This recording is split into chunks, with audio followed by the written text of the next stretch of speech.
Yellowjacket fans, and welcome to Horner Ballpark here on the campus of Dallas Baptist University. I am Billy Quinton. To my left is former head coach Randy Talley. To my right is J-Mo Starrett. And then also in the field, we'll go to Chris Curtis in just a bit, but quickly want to update everybody tuning in. You know why you're tuning in. This is for all the marbles. And so it's Rockwall versus Keller. Rockwall takes game one in this best-of-3 series here in the state semifinals. Keller takes game two yesterday. So we are in a decisive game three between your Yellowjackets and those Keller Indians. Let's quickly talk a little bit about this series and about the teams coming in. We'll start with Keller. They come into this ball game 38-4-2 overall, led by head coach Rod Stramp in his 28th year as a head coach, 770 wins. They won District 4-6A. And how did they get here? They defeated Lake Ridge in the by-district round. They defeated Permian in the area round. In the regional semis, they took 2 out of 3 from Flower Mound. And in the regional finals, they swept Euless Trinity. They won game two yesterday on a massive performance by Cole Koninger on the mound. He only gave up 2 hits and got the shutout, and Keller got the 4-0 win. Over to your Rockwall Yellowjackets. They are led by head coach Barry Rose in his 8th season with 531 career wins, 212 with your Rockwall Yellowjackets. They come in 27-17-3 overall. They won District 10-6A. They were the co-district champions with the Heath Hawks, both of them with a 10-2 record. Rockwall got the number 1 seed because they won that seeding game 7-2, and that allowed Rockwall to take this path here to the state semifinals. They defeated Wiley 2-3 in by-district. In area, they defeated Midway by sweeping them 2-0. In the regional semis, they swept Grand Oaks, and in the regional final, they lost the first one, then won the last 2 against Waxahachie to appear here at the state semifinal now for game 3. Right now, we're going to pause, or not pause, we're going to throw it down to the field to Chris Curtis and allow him to have a great talk here with Coach Rose and see what he has to say.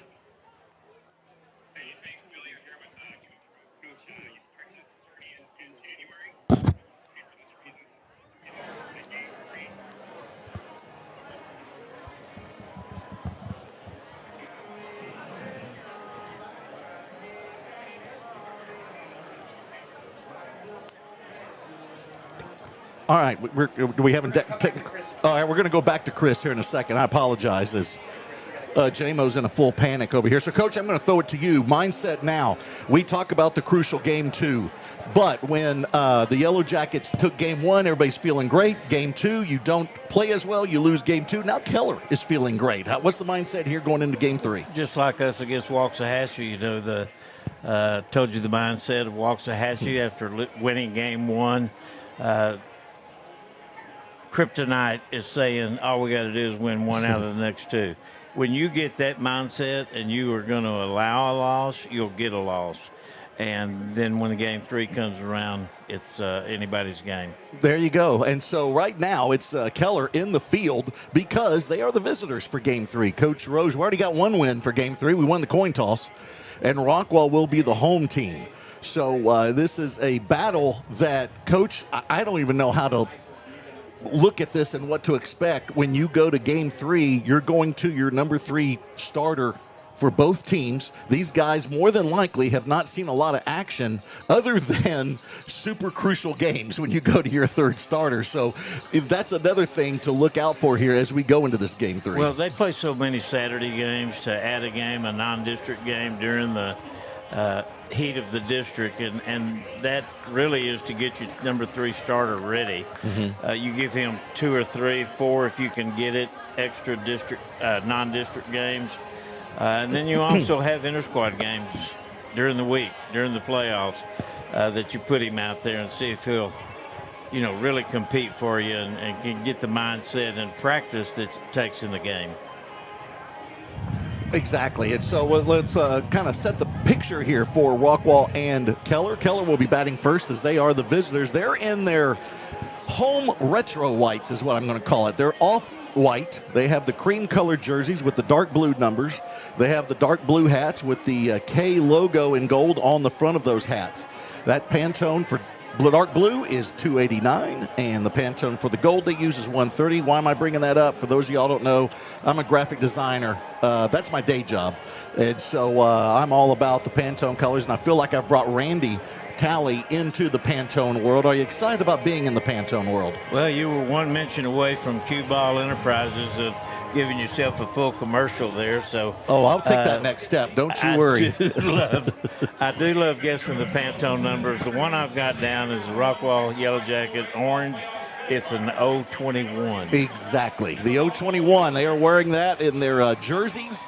And then the pants are the pinstripe white pants with the black pinstripes. They're wearing the pinwheel hats as they have all series with the white front, the black back, and the orange brim. They have the orange Rockin' R on the front, and they will be the home team, so they're batting in the bottom of the inning. We're excited to have this ball game for you here on a beautiful Saturday afternoon here from Dallas Baptist University. Give you the temperature here. Right now, it's saying it's 74 degrees. There is no way it is 74 out there. If you walk in here, that humidity really takes out. There we go. We got it adjusted. It's 89. There you go. I was like, there is no way. Somebody's getting that measurement in the shade with an ice cream cone. And there's no threat of rain, and it says the wind is at 14 miles an hour out of the south. It looks like it could be. The flags are moving. They were not moving at all yesterday. With the wind coming out of the south, Coach, that's blowing out towards the outfield. Could have a little long ball play. A couple of balls would have went out last night had that wind been blowing like that, but it was blowing straight down. Yes, it was. The coaches are meeting now at home plate, shaking hands, and about ready to get this one underway. To remind everybody, let's give you the Rockwall playoff history and what they've done. This is their 24th straight season to be in the playoffs. 24 seasons out of the past 25. Why is it still 24 straight? Because nobody went to the playoffs in 2020. That was our fun COVID year. And so that was a beatdown for everybody, but we got through it, and here we are with Rockwall in their 24th consecutive season. They reached the state championship in 2005. That was the last time and only time they were in this state semifinal. That was under the leadership of the man to my left, Coach Randy Talley. And then, as I mentioned, the only previous semifinal appearance was with Randy in 2005. They defeated Spring Branch Smithson Valley 5-2 in that one. Smithson Valley. Is that Spring Branch? Spring Branch, I yep. thought it was San Antonio. Okay. No, it was Spring Branch. Okay. Yeah. Smithson Valley, and they had a tush hog. They put him up in the semifinals. They were going to go with the number 2 in the state championship game had they won it, but we beat this young man, and I had his name my whole life, and all of a sudden we're right here at the I can't think of his name. I feel you. He was good. Okay, let's with Keller hitting first. Let's give you their starting lineup and their batting order. Leading off will be Cole Koninger. He is the shortstop. He was the starting pitcher last night and got the win. Only gave up 2 hits in his appearance. And then Brock Burkett will be hitting second. He's in center field. Hitting third is Maddox McCrary out in left field. Hitting fourth will be in the cleanup spot. It's a switch. Jaden Miller is now the cleanup hitter at third base. They move Logan Brown down a couple notches because hitting fifth is Max Segura at second base. Logan Brown now hitting sixth at first base. Carson Leslie hitting seventh in right field. Hitting eighth is Trevor Sumrall, the catcher. And rounding it out, hitting ninth is Mason Brower. He is the DH. He is hitting for Connor Davenport, who will be the starting pitcher for Keller. Let's go to the Rockwall field and see what they're putting out there as the defense against the Keller Indians. And third is Solis. At short is Cheek. At second is Newby. At first is Cavan. Holt is in left. Overstreet in center field. Schaus in right. Behind the plate is Ursery. And on the mound, the savior, the guy that has come in and bailed Rockwall out 2 or 3 times this season to keep the season going and to help them get that number 1 seed as far as the co-district championship is Zach Barnes. Coach, what are some numbers you got for Zach? Well, I have 53 and 2/3 innings pitched. His ERA is a very nice 2.87. There's a lot of high school kids who have lower numbers, but that's a decent ERA. He started 9 games. He's walked 26 but K'd 41.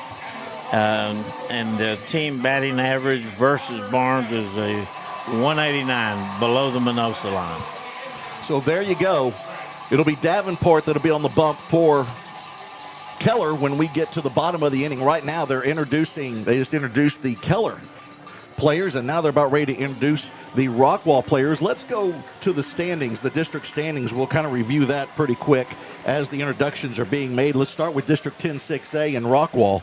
They won that district, as I remember, with Heath. They were co-district champions, went 10-2 in district, and Rockwall won the seeding game to move on to that number 1 spot. As I mentioned before, they get to this point by defeating Wiley, then Midway, Grand Oaks, Waxahachie, and Keller. Heath, unfortunately, once they got to the playoffs, they were eliminated by Saxe in that by-district round, a rarity that we've only seen one time before under Coach Harvey.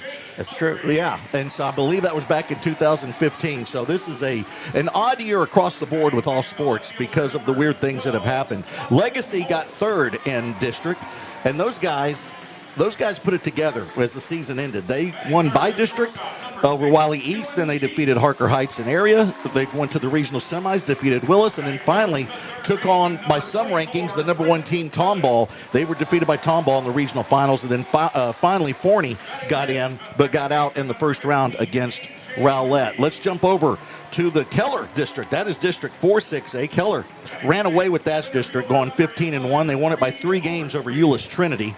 Euless Trinity made a run, went 4 rounds deep until they met their district champion once again in the form of the Keller Indians, and Keller swept them to advance here to the semis. Byron Nelson got 3rd, and they defeated Mansfield Legacy and Friendship in the area round. That's where Friendship took that series, and so they only went 2 rounds. And then South Lake Carroll, another oddity. Seeing South Lake Carroll having a losing season, under 500, 15-21-1, and then ousted in the playoffs in the area round. So, as I said before, such an odd season where you can throw in the Yellowjackets, who were 5-10-1 at one point, and here they are, 1 game away from the state final. The kid's name has hit me. His name was Kendall Volz, Volz. You can understand why I couldn't remember it. Exactly. There you go. And I'm glad we got that off your chest, and now we can all relax and pause for the national anthem. Thank you, Keishnick.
There's the national anthem, and I am very excited because as I sit down and I look to the left of my laptop, not only did I get 1 cookie from Pete Callis, I got 2 chocolate chip cookies, and those are delicious. So we want to thank Pete for the chocolate chip cookies.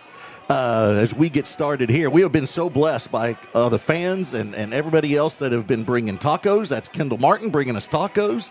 We've had the Drawer Shacks bring us snacks and even some Mike and Ike's. And now we got Pete bringing us chocolate chip cookies. Can't ask for much more, can you? Don't forget about the aliens. And the aliens, that's from the Johnsons. They're back in Roswell. Want to thank the Johnsons for that. They're Braden Taylor's grandparents. I did not mention that before, but they're back in Roswell. But we have the aliens propped up because they are the good luck charm for the Jackets. Let's quickly talk about this Keller and Rockwall series as it is being adjusted daily because of this series. Keller now leads the series 7-3 as they won last night in Game 2. Rockwall won Game 1, and then they faced each other in the regular season early on. It was a non-district game, of course, and Keller got that one 5-2. We can go all the way back to 2013 when Keller won that matchup, that initial matchup. But Keller right now has the advantage, but that doesn't mean anything because all we're thinking about right now is Game 3.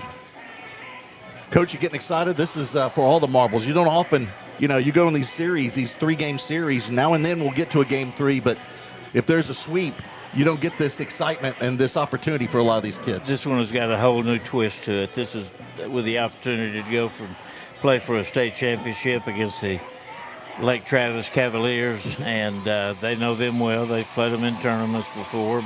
Solid team, solid ball club, fundamentally sound through and through.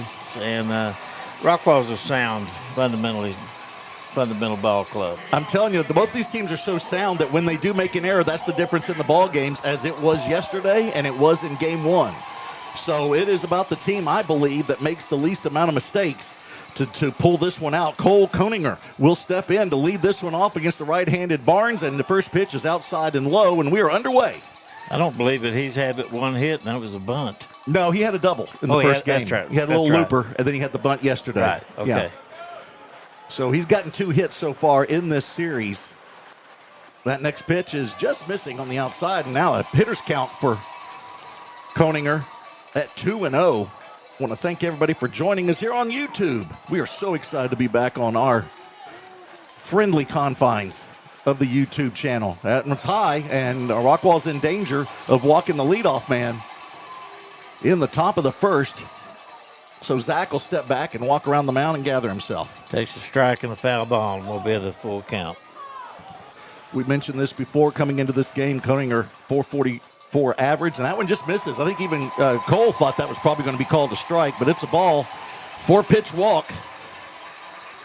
And he will steal a base. Yeah, you can almost guarantee that. Pretty good ratio for Zach Barnes. That's his 27th walk of the season, but he does have 41 strikeouts. But now he's got to go to the stretch and worry about Koninger getting his 29th stolen base of the season. He got 2 yesterday. There's a strike. Yep. So this at bat will start 0-1 to Brock Burkett, who hit the home run that sent them to the semifinals. That was in the 8th inning against Euless Trinity. It was a walk-off, and that's why we're looking at Keller right now. Throw over to first, not in time. He was going. Was he leaning? Did he get him leaning a little bit? Yeah, he was going. So now Zach will have to go into the stretch early with the leadoff man on, and a left-handed hitting Burkett, center fielder, chopping it to Newby. He'll go to second for 1. Let's see if they got time. They do not, but they get the lead runner on the 4-6 fielder's choice. And now the runners will switch places, and Burkett will now be at first in place of Koninger. That one was chopped a little slow, Coach, and with the speed on the base paths, that was going to be a tough operation to get the double play. Not to throw that ball. You're right. We've seen too many errant throws to first by both teams that have been the difference in this series. Now Maddox McCrary, left fielder, steps in, also a left-handed hitter. Chopper right off the glove of Barnes. It'll be Newby again. Only play is to first and not in time.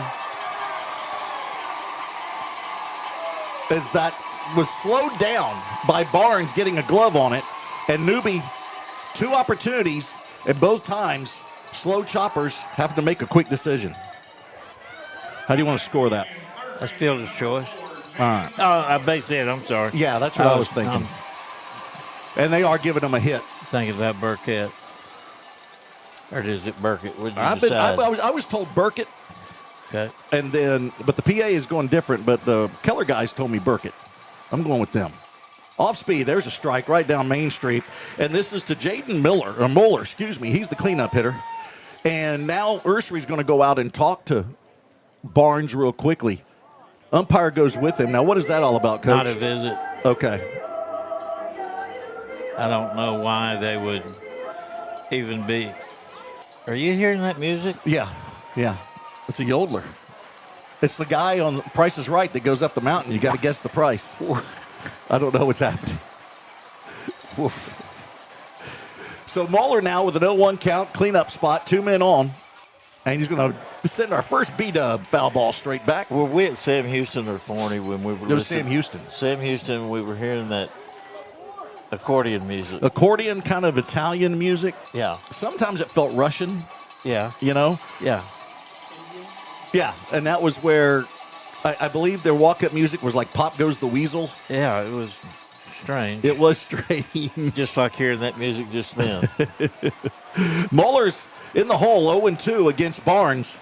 And Barnes will come to the belt and bring it home. Off speed, misses inside, gets away from Ursery, but not too much for the runners to advance. So they'll stay at first and second.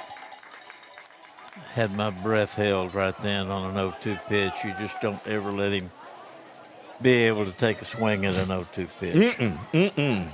As you mentioned, this thing should not be near the strike zone the next couple. See if we can get him to chase. But you got to be ready if you're behind the plate. And Ursery sets up right behind. Oh, he goes outside. There's a slow chopper left side. It's going to go foul. So at the last minute, Ursery jumps over to the outside. And that's exactly what happened as Moeller had to reach and barely got a piece of it. Shout out to Sherry Packer. She's listening to the game. She's headed home from being out of town. Go Jackets. Says all of them show incredible strength and skill. Keep pushing. I saw Sherry after game one. School board president. Yes. Swing and a miss. There it is. And there is your second out of the inning. It's a big one. And the first strikeout of the ball game for Zach Barnes, his 42nd of the season. That will leave Max Segura the duty of trying to keep this inning extended. Segura moved up a notch on the batting order. He's a second baseman.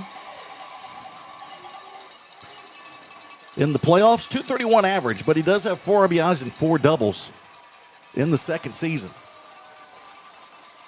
That first one is just high. Boy, people are talking a lot. It wasn't the reason that Rockwall lost the game, but that strike call to Overstreet last night, that was pretty high.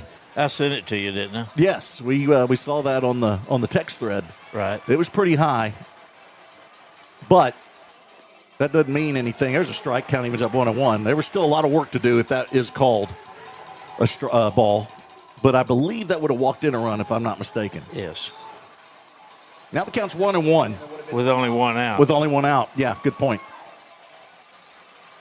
Off speed, just inside corner. There's our first Bob Ross painting the corner with the happy trees and the fluffy clouds. He did not like that. No, that was pretty borderline.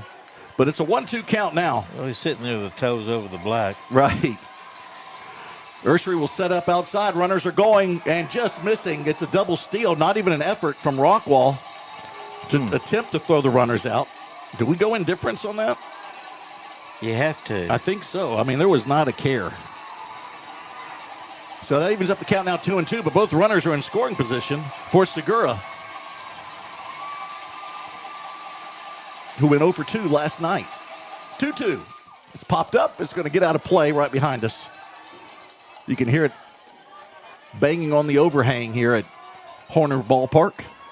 Beautiful, beautiful campus here at Dallas Baptist University. I would say one of the most beautiful campuses in Texas. Very old school, like colonial buildings with the columns, red brick. I agree with you. It's not the ball field, it's the campus. Yeah, whole thing. Whole thing is great. And they've been here forever, and they look brand new. They do. Here's the 2-2. That one just tipped and fouled straight back. Segura doing a great job staying alive at the plate. Keller with Indians written across the front of that old school jersey, the retro off-white jerseys. I think it's my favorite of the 3 that we've seen so far. I love the old school look. Another 2-2 offering, off-speed call, third strike, inside corner. Back-to-back strikeouts will end the inning, and Barnes gets out of a jam. Okay, now I'm going to tell you something here. This is, I guess, what a eccentric person I am. When we were home team, if we got out of the first inning without giving up any runs, I always felt like that we had the advantage because we were going to get 7 at-bats and they were only going to get 6. I love that. That's a good point. Yeah, because now you can just say we get more at-bats than they do now. That's right. Yeah, I love it. At this point in the game, that's a true statement. That is a a true fact. statement, yeah. Especially if we get some runs here and we get a little house money. There you go. Yeah. Yeah. Owen's back in the booth now. He's not doing his job at the camera. Kind of worried about that.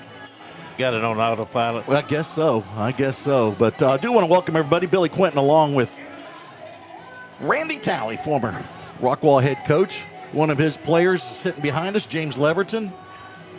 Look at there. You didn't know he was back. Yeah. Snuck in here. He played a bit of a role for the 2005 Jackets, didn't he? Mississippi Mud. He was a dirtbag, let me tell you. And that's a compliment. He knows that. Currently coaching at McLennan. Yes. Is it McLennan College now? Oh, it's still McLennan Community College. Okay. MCC. It's what we call it, MCC. Do you? Yeah, I'm going to try to coin that and see if that takes off. I mean, do you have a lot of conversations with MCC in it? Oh, yeah. Try and get through a day without talking about McLennan Community College. It is impossible. They hosted a lot of high school playoff games Yes. there at their field. They have a nice field. They do. They have a great speaking of campuses, that's a campus when we went there that I thought, man, this is really nice. And then I've never been there for baseball. We've been there for basketball a couple times. Yeah. And they have a pretty good facility there for that. I had some energy management seminars there on that campus. All right, let's give you the batting order here real quick for the Jackets as they come to the plate. I already did it earlier, but let's do it again. Ursery leading off. Holt will be hitting second. Dylan Cheek at short hitting third. The cleanup hitter is Solis. Newby is hitting fifth, playing second base. Overstreet in center field. That he's hitting sixth. Hitting seventh is Barnes. Hitting eighth is Cavan. Schaus will be hitting ninth. So it's Ursery, Holt, Cheek, Solis, Newby, Overstreet, Barnes, Cavan, and Schaus. It's your batting order for the Rockwall Yellowjackets here in the elimination game. And in the field for Keller, Moeller at third, Koninger at short, Segura at second, Brown at first, McCrary in left, Burkett in center, Leslie in right. Behind the plate is Summerall, and Connor Davenport is on the mound. He's the right-hander, and his first dealing is a strike to Jake Ursery, batting from the left side. 90. Yeah, let's talk a little. Was that 95 or 90? I didn't see it. I didn't look quick enough.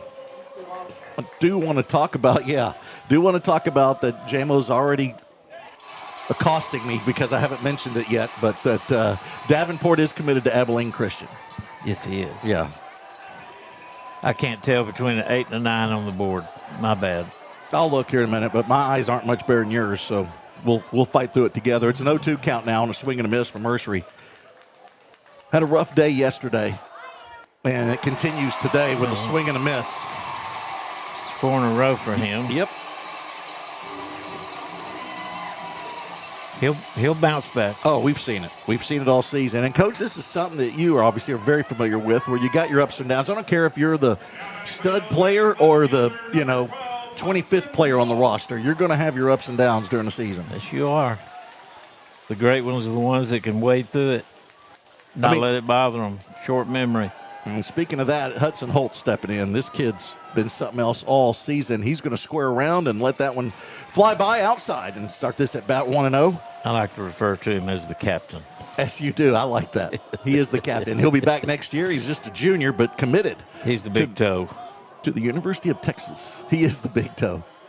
If Sergeant Halka isn't here, he wants to be the big toe. Wow. 1-1 count. That's a tough call there. Yes, it was. And I don't like to criticize the umpires. They're a part of the game. Yep.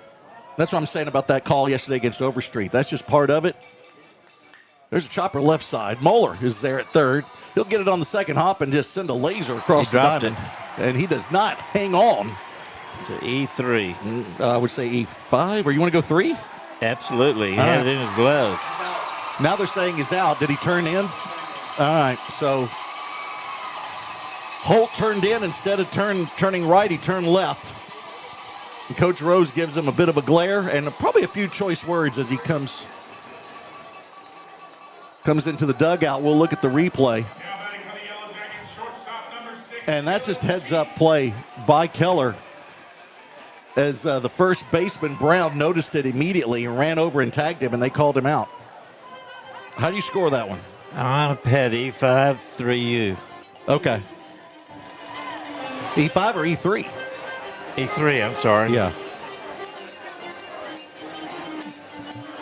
All right, so now 2 outs. Rockwall not helping themselves there because you go against a team like Keller, you cannot give them any opportunities when you have a chance to have a runner on.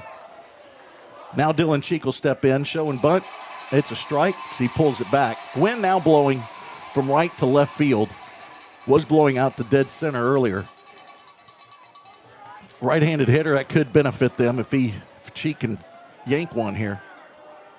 0-1 pitch. He's going to hit a looper to the right side. Brown will let it bounce. That's a tough one. He's got some spin on it. He'll throw over, and just in time from the toss to Davenport, the 3-1 putout will end the inning. Two very close calls. One not really a close call, just a mind error, I guess. We could say a mental error on Holt to get out at first, and then Cheek almost outrunning the grounder to first. So we will go to the top of the second now. We're still scoreless between Rockwall and Keller. Due up are your 6, 7, and 8 hitters for the Indians. That's Logan Brown, Carson Leslie, and Trevor Sumrall. He's the catcher. Logan Brown, interesting story. Logan was the starting pitcher, game 1, and he took the loss. But he is a big kid. He is committed to the University of Houston, and but moved down in the batting order. Yeah. So let me ask you about that. We've seen that before with the Jackets in years past. What was your philosophy about changing up a batting order that's pretty much been set all season, but now you're changing it up in a crucial game? If you get to a stagnant part in the season and they had a loss at Waxahachie and a loss against Keller.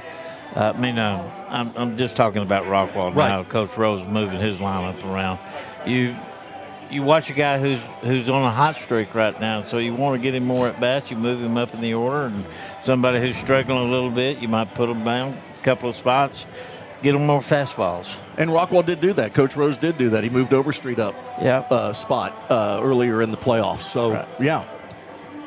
Now stepping in will be Logan Brown. We were talking about him, 6'5", 215 pounds. If you want to build a baseball player, this could be your template. Him standing next to Cole up there on the mound doing the Star Spangled Banner last night, that looked like clones. Yeah, it was like the Twin Towers. Yes. There's a strike, off-speed pitch from Barnes. Will start this at bat for Brown at 0-1. He hits from the right side, gets the right-handed Barnes. That one's also just a bit more outside, and we'll even up the count now at 1. Coming to you from Horner Park on the campus of Dallas Baptist University. Billy Quinton, Randy Talley, J-Mo Starrett, Chris Curtis out there in the field. And the 1-1. Off speed, just getting a piece of it is Brown. Count will move now to 1-2. On deck is Carson Leslie and then Trevor Sumrall in the hole. Rockwall tries to move to the state final for the first time since 2005 with a win here this afternoon. Swing and a miss. Yeah. Well, I got a piece of it. Could not be hung on by Ursery, and I think he got nicked a little bit. He's got to shake it off. His home plate umpire will come out and talk to Barnes a bit and give him some time. Coach Rose actually going to come out and talk to Jake as we look at the replay. See, they get his right hand. Yeah. That's why you see catchers a lot of times put that right hand behind their back so it doesn't get nicked. Jake does not really do that. That's impressive. What? That little tidbit you just threw out to the listeners. Oh, thank you. Pocket that. Logan Brown swinging a miss there. And the third strikeout in a row for Zach Barnes will be the first out here in the top of the second. Now it's Carson Leslie stepping in.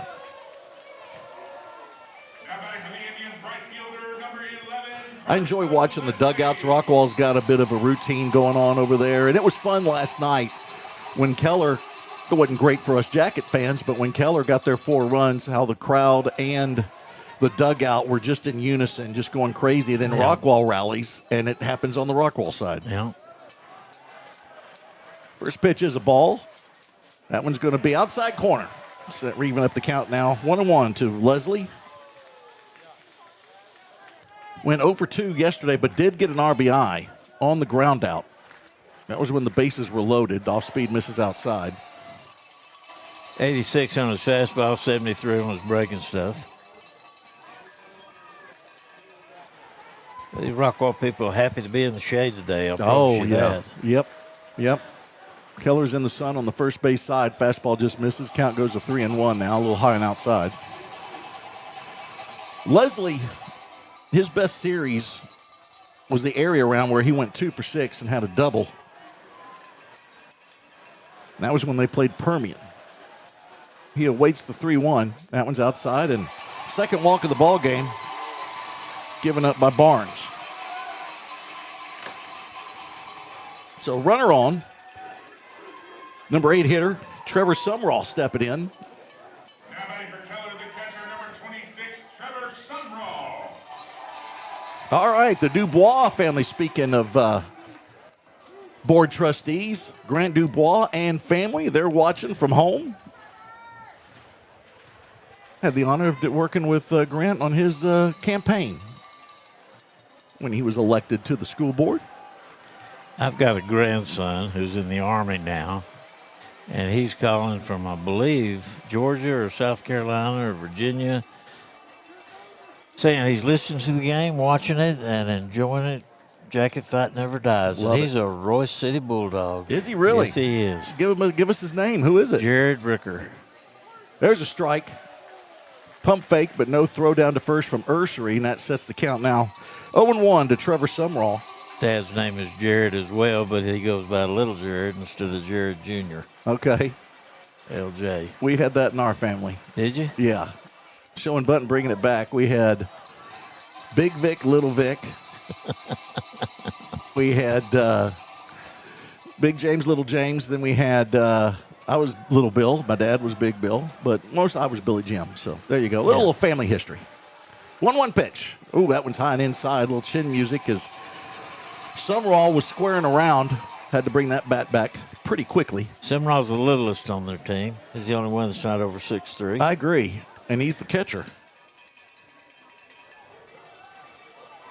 Got the Jake Overstreet oil rag in the back pocket, changing and checking oil levels.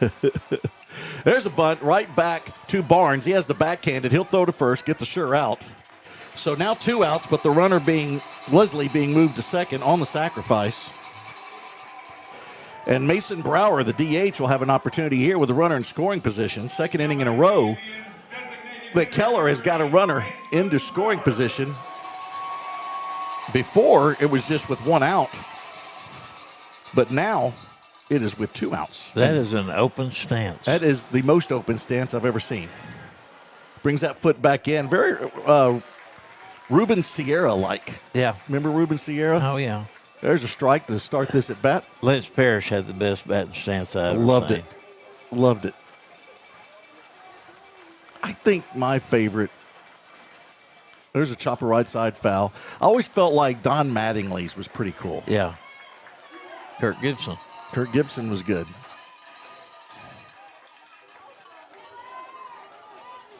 So Brower now in the hole, 0-2. So we're in the top of the second, no score. Very similar to yesterday. That one's inside.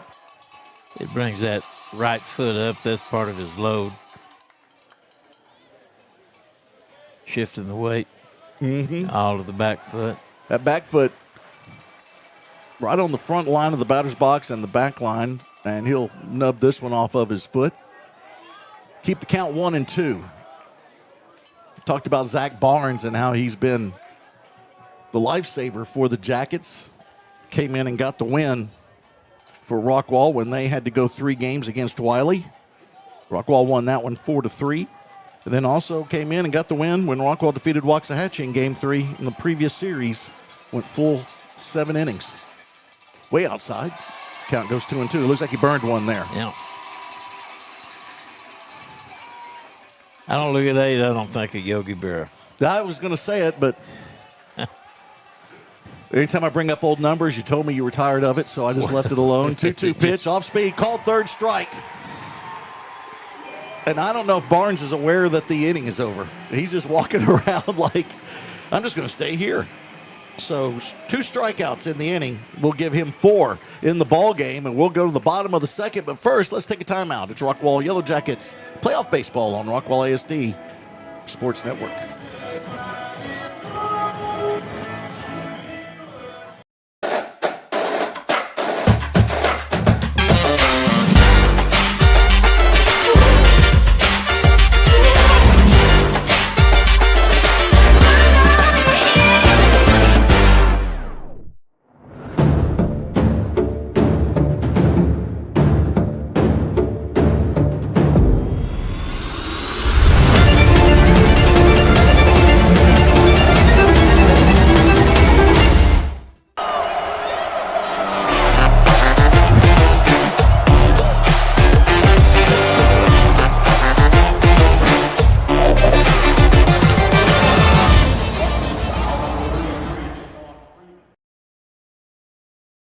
On the campus of Dallas Baptist University. We talked about famous alums from Dallas Baptist over the first 2 games. We've Ben Zobrist, World Series MVP for the Chicago Cubs back in 2016. Lamar Hunt Jr.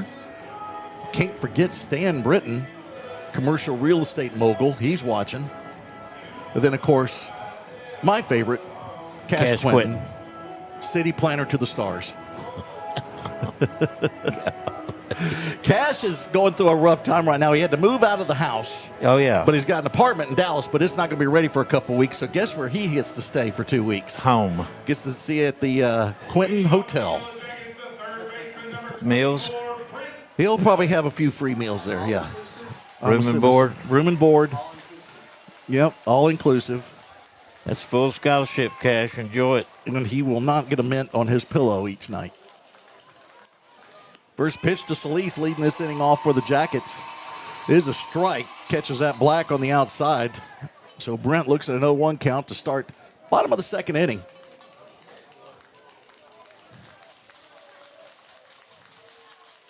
And he'll foul this one off to the right side. You got the opposite as far as the stance goes.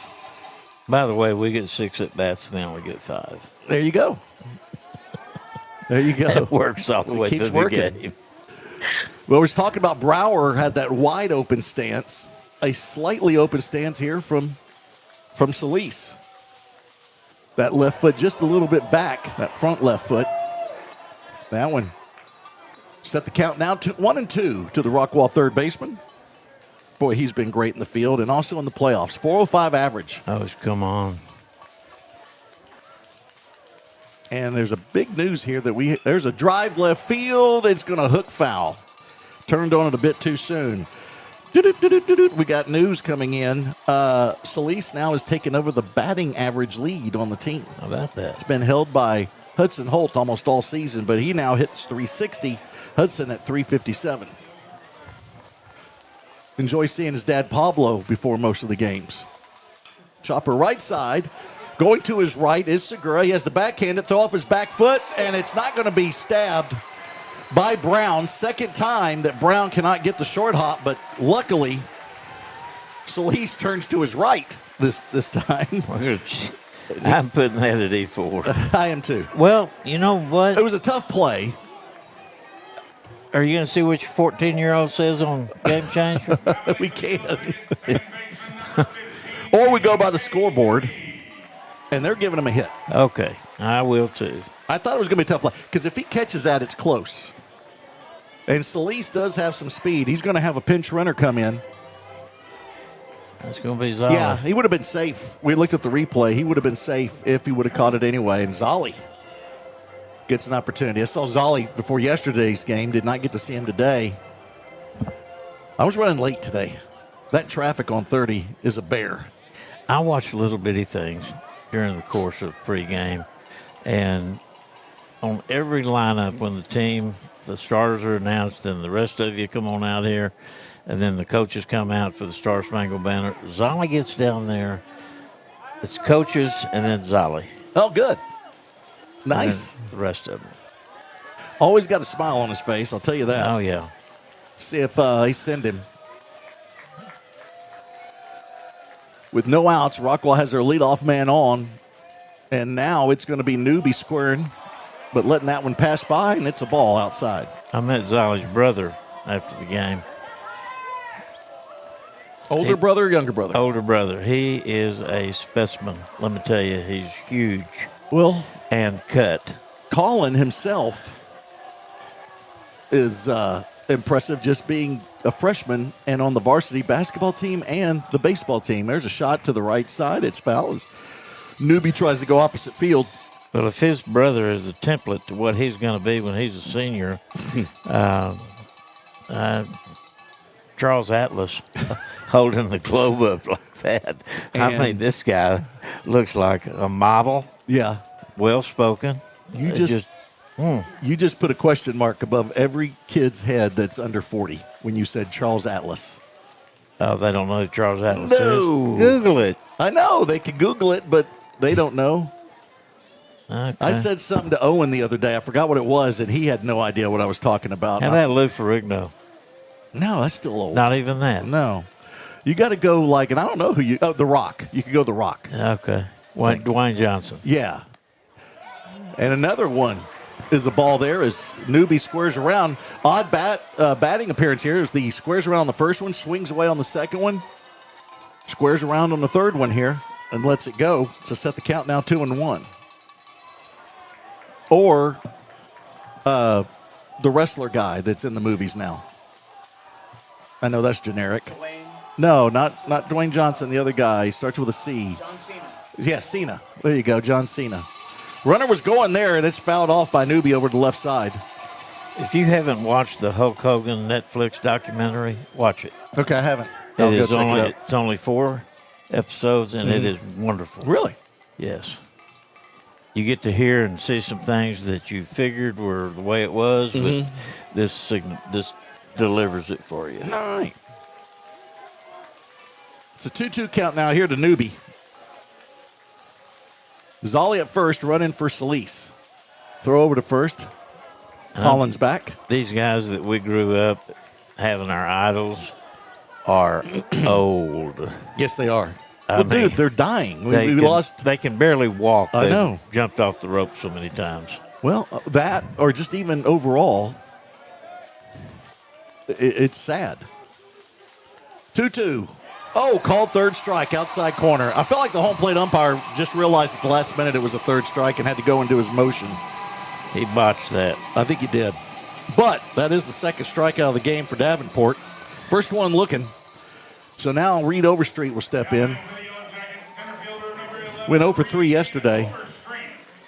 Or over fence. Over fence. We needed it last night, and we thought we at least had the walk and the run in, but did not get the call. But there was still some work to do. That would have only put us down 4-1. So there was still some work to do, but it had been 1 out. But I digress. We move on to game 3. Short memory. Yeah, short memory, which I have anyway. It's not a choice. Yeah. No, not really. Overstreet now from the left side. Puts that bat on his shoulder until that pitch is delivered. This time he's going to square around. Show bunt. Let's see if he slashes it. He does. Runner's going, and Zolly is in. There you go. Got under the glove, under the tag, just in time. Just a little bit of bobble by the catcher made that a successful steal. 4th stolen base of the season for Colin Zollicoffer. Got one in scoring position now. Yes, we do. It was the short hop. I think it was handled well. It was handled well by Koninger, but he just, because of the short hop, could not get the tag there in time. Now Rockwall with that runner at second. First time they've had a runner in scoring position in this ball game. Hey, I'm happy we already got a hit. Yeah. That was a tough one last night. I didn't think we were ever going to get it. And Overstreet will take a strike here in the inside corner. He's not happy with the call. I don't like his low call either. And he's consistent with it. You got to get used to that. If you're going to get it, play it. You can go down and get that ball. No score. We're in the bottom of the second. Rockwall with a little mini threat right now. Runner at second. That's in the form of Colin Zollicoffer running for Solis. 1 out and a 1-1 count to Overstreet, and he'll hit a slow chopper back to the pitcher. Zolli's going to hold up at second, and the out will be made at first on the 1-3 put out. There's 2 outs now. Zolli stays at second, and Zach Barnes will step in. He's had a good playoff. Help yourself, son. Mm-hmm. Zach, in the playoffs, has 2 doubles, 5 RBIs. I threw in there, too, that he also has worked 4 walks. On the season, 18 RBIs. And let's not forget, he's got himself a tater. Yes, he does. Where's the double deuce? I'm always going to Emmett on that number. Don't care what the sport is. I just, you can't do that. Why? Is that illegal? Is that in the Constitution? I don't know your rules because you told me not to wear a T-shirt that we got, and then yet today you're wearing the T-shirt. We lost the game. I understand, but I just All never bets know. are off. Okay. All bets are off. All right. Well, All superstitions are turned around. okay. Started over. Here's the first pitch to Barnes, and he'll foul this one off into the dugout. See if everybody's okay. That's into the Keller dugout. But he must have got hit. I think so, because the way everybody's reacting, they're kind of checking somebody out. I hope it's minor, if that happened. Coaches are involved, and the umpires wouldn't stop the game. Mm-hmm. Boy, that's a tough one. That thing comes in there about 100 miles an hour, maybe even faster. Probably. So we'll hold up play here for a second. Allison McNeely checks in, our trainer at home. She brought us food. Yes, she did. 2 hot dogs. Forney. Yep, forgot to mention Allison. She saw James Leverton behind me and said, tell him hi. Oh, there you go. James, he's back now. Man, you slipping in and out. He's like the wind. Signing autographs out there? Barnes will take a pitch on the black on the outside and set this count 0-2.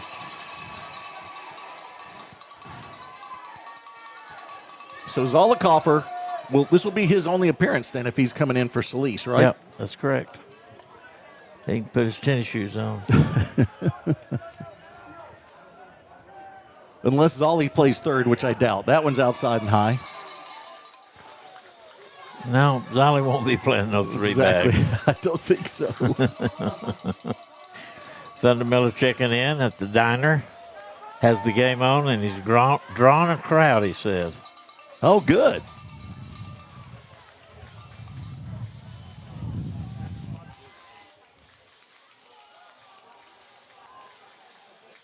Swing and a miss, and there is the inning with the 3rd strikeout of the ball game. Woodson Cooper Talley in the booth. Hey, what's up, Cooper? Just came by to say hi. Hey, did you get any more blow pops? You need blow pops, right? Oh, looky there. You still got the bag. That works. That works. All right, that is it for Rockwall. They do get the base hit to start the inning, but they leave that man on. No errors in the inning, and unfortunately, no runs come across. But we got that all-important first hit out of the way. We ain't got to worry about that anymore.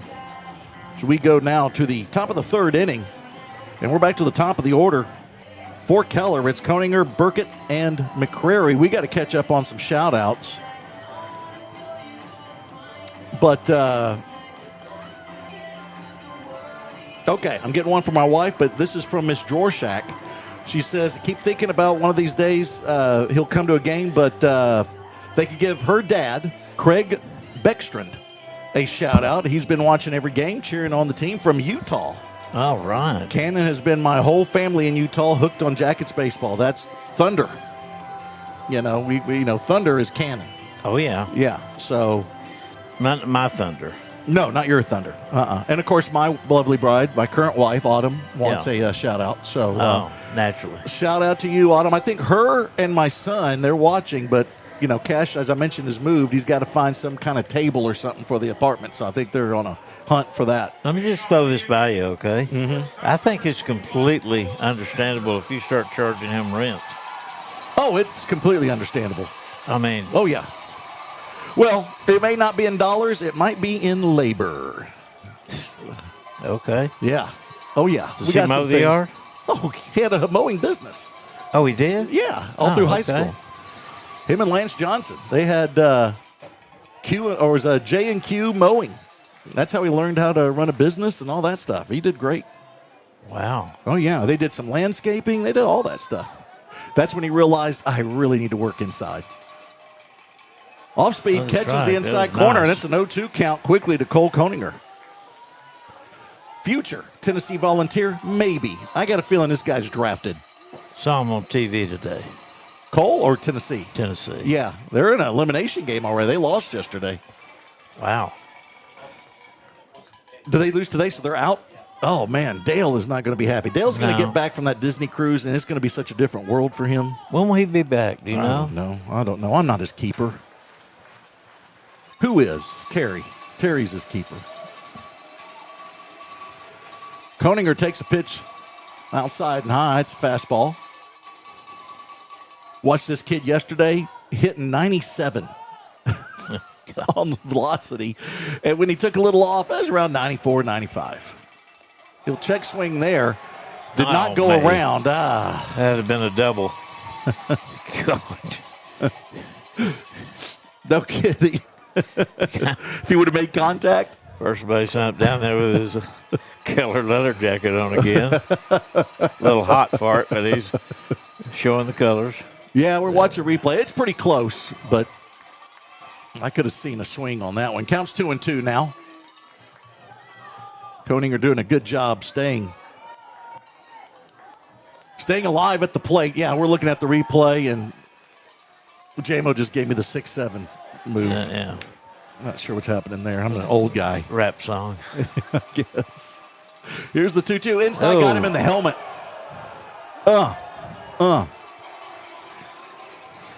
So, leadoff man on for the second time in 3 innings.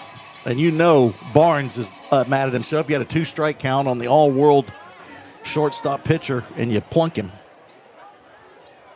The ball hit a player in the face that went into the dugout.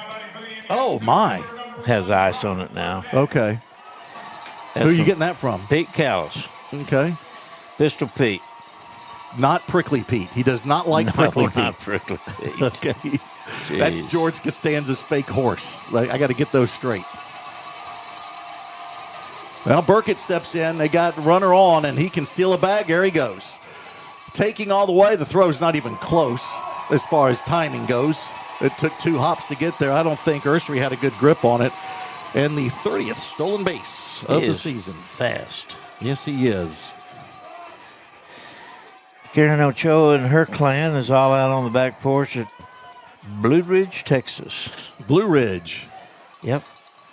Now, she is of Stephenville area, right? Wasn't it Buffalo Gap? Is it Buffalo Gap? Where is she from? It was around Stephenville. You're right. No. I can't think of that town right there by it. No, it wasn't Glen Rose. It's a little town. I keep thinking Buffalo Gap. 1-1 count. She'll tell us here as she hears us talking about it. But why I'm bringing it up is I watched, I'm a Dateline guy. I watch all them Dateline reruns. Right. They had some shenanigans going on in Stephenville back in the 80s. And they were doing a story on that. Here's the 1-1. Oh, just missing high in the zone, or just outside the zone. So that's a count 2-1 to Burkett. But they were interviewing the cop, and he was is it Jake and Dorothy's or Dorothy's and Jake's? Jake and Dorothy. Jake and Dorothy's. He's sitting at the booth at Jake and Dorothy's. And that made me think of that whole scene. That one's high, and the count goes 3-1 now. Now the Keller fans are getting loud.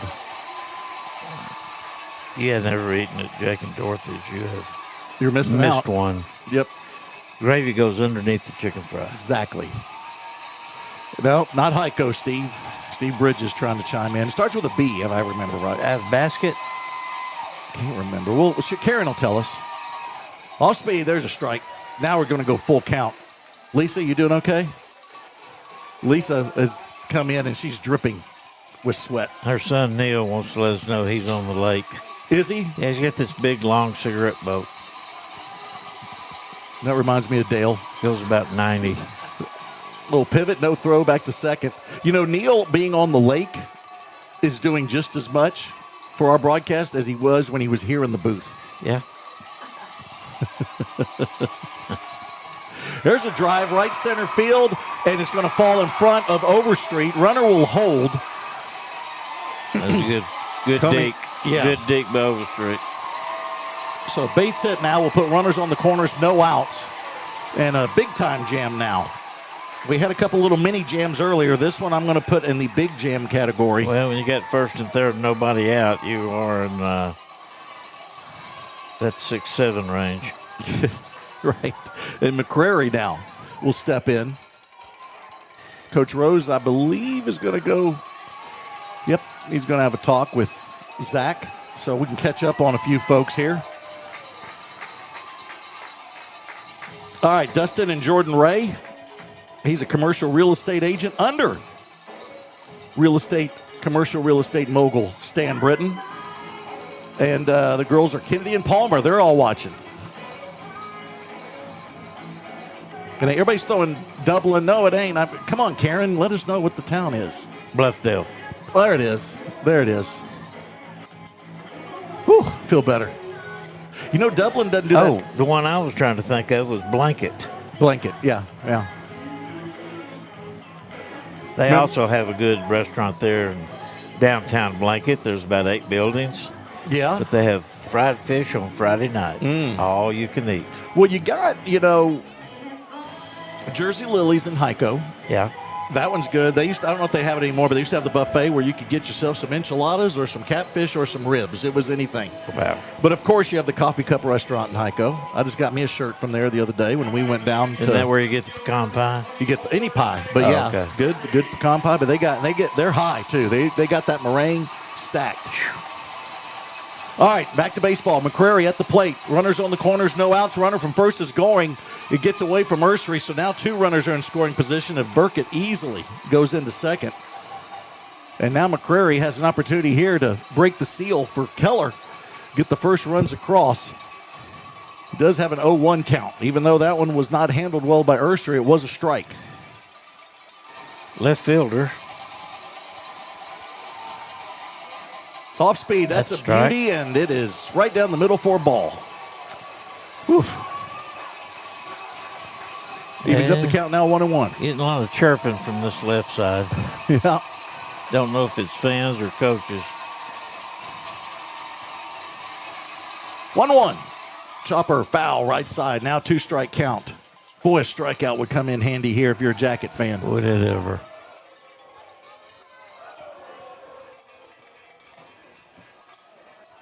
Cole's got speed at third base. Anything hit back to an infielder right now, you're still going to have to try to catch him at the plate.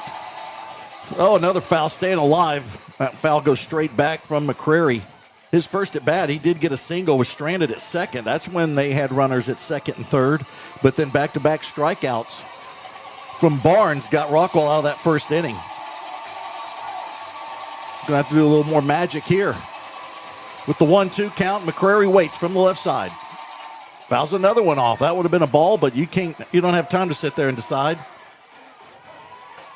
It's easy for us up here in the air-conditioned booth. What's the zip tie for? I don't know. I've been moving it all over the place. Did it just get here? I guess. Maybe the aliens brought it. Saw Pam Johnson on the message board or on YouTube chiming in from Roswell. Here's the 1-2. Oh, man, is he doing a good job at the plate. McCrary stays alive still, fouling that one off. That was 80 miles an hour on the off speed. I love watching yesterday with Koninger with the 97-mile-an-hour fastball. Yeah. But after this pitch, we'll elaborate. That one's outside. Throw down to first, just a pump fake. But I also enjoy maybe just as much watching Phillips with the 59-mile-an-hour off speed. Yeah. Those just make me smile. And watching batters just come out of their shoes. Darrell Wallace for one time facing Jason Jennings, former Rookie of the Year in Major League Baseball. Pop up left side. Let's see if it stays in play. It will go out of play. Over into by the way, the pagoda, because that is, I looked it up today. There are pagodas, and they are structures, like I said yesterday when you gave me a hard time. It's pagoda. That's not what you said. I said pagoda. And then you said, no, it's a pergola. It's a pergola. Right, but both can be right. Oh. Is what I'm getting to. Okay. You canceled me. Off speed just misses. Holy cow. Count goes full. First base is open, but we don't want him there unless you want to start thinking force outs. We're in the top of the third, no score, but Keller threatening. It's a full count. Here's the payoff pitch to McCrary. Drive center field. Overstreet comes in, now going back, and can't get to it. Oh, man. Goes off his glove, it'll go to the wall. Both runs will score. McCrary easily would get into third, standing up with a 2 RBI triple. I think Overstreet misjudged it immediately and stepped in, Coach. Yeah, that wind's blowing out. Yep. And that little misstep got it over his glove. He might have ticked it a little bit with the leather, but could not squeeze it, and the 2-run score. Talk about a great at-bat by a young man. You bet. Yeah. All those fouls. Even launched himself, did Overstreet, to try to get to it. But now 2 runs are in for Keller. Take the early lead. Bullpen gets some visitors. Yep. They have to stop play while they're on the field. They have to go through the doorway in the wall. Now they're clear. Right there at the 330 mark down the left field line. Both lines are 330. Dead center's 390 here at Horner Ballpark. Now it's Moeller, who struck out swinging his last at bat. He's got a runner at third. Off speed, swing and a miss. Rockwall trying to reach the state final for the first time since 2005. But are down 2 as Keller breaks the seal and gets 2 runs. Rockwall's infield is in for Moeller at the plate. He's going to foul one. Boy, if we didn't have a net, I would have snagged that one, put it in my pocket. That was coming right at the camera. Mm-hmm. B-Dub, get him another pair of pants. Those of you who haven't heard about it and known about it, I'll wait till after this pitch to catch you up on the new format UI I'll put into place this year. We'll go ahead and do it now. We got a little timeout. Got a little timeout. The coaches used to complain at the state tournament that they played 2 out of 3 series all the way to the state tournament, and then it's one and done on the semifinal matchup at state. So they said, okay, swing and a miss. We'll go ahead and make this a 2 out of 3, or if you agree just to one game, you can play the neutral site, and then we'll take the winners at the state tournament. So that's what they've done. I've always said that, and I would even like to, and I know it's hard because you can't have a team in Round Rock for that many games and have 3 best out of 3 right for all of them. But another reason too is they did change the playoff format to Division I, Division II, so you have one less step. Yes. To go, and so that opened it up for the 3-game series. 6 rounds instead of 7. Mm-hmm. Segura at the plate now. He starts this at bat 1-0. That was a big strikeout. Now a looper into right field. That's a base hit. It'll be 3-0. As Segura just served that one into the alley. Little inside-out swing to give Segura the RBI and the base hit.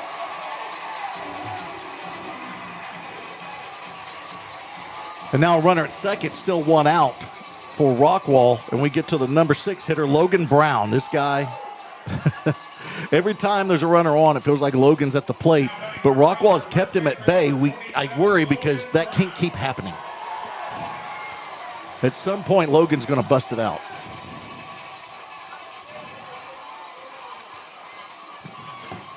I just don't want it to be here. Off speed, high. So it's a 3-0 deficit for your Jackets. 3 runs on 4 hits and 1 error committed by Keller. Rockwall, no runs. They do have the 1 hit. Have not committed an error so far in this ball game. There's a fastball, just missing. And, Coach, we talked about this yesterday with both pitchers, and I'm assuming it's even more today. That heat and humidity out there has got to affect both those guys on the mound. Absolutely. It's affected Lisa. Swing and a miss. Yeah, I'm in an air-conditioned press box, and I am exhausted. Me too. There it is. Braden Locke nailed it. Bluffdale. Braden's pretty familiar with that territory now that he's a Charleston Texan. I forgot to give a shout out to Trey and the whole family. They were watching yesterday. I hope they're watching today. All the locks.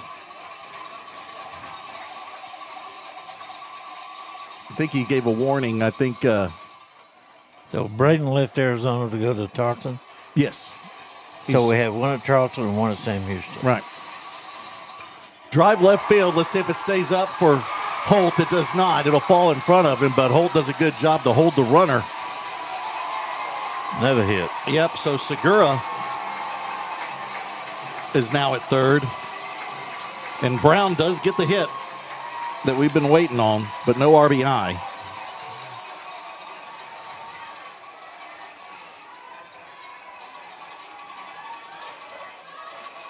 And Keller now looking to try to pile it on a little bit. Already up 3-0, 1 out. And Carson Leslie walked his previous at bat in the second.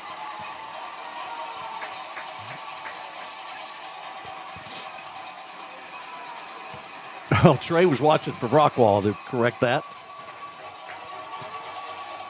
I'm glad we got the Bluffdale thing figured out. I knew it was UF. I was thinking Buffalo Gap.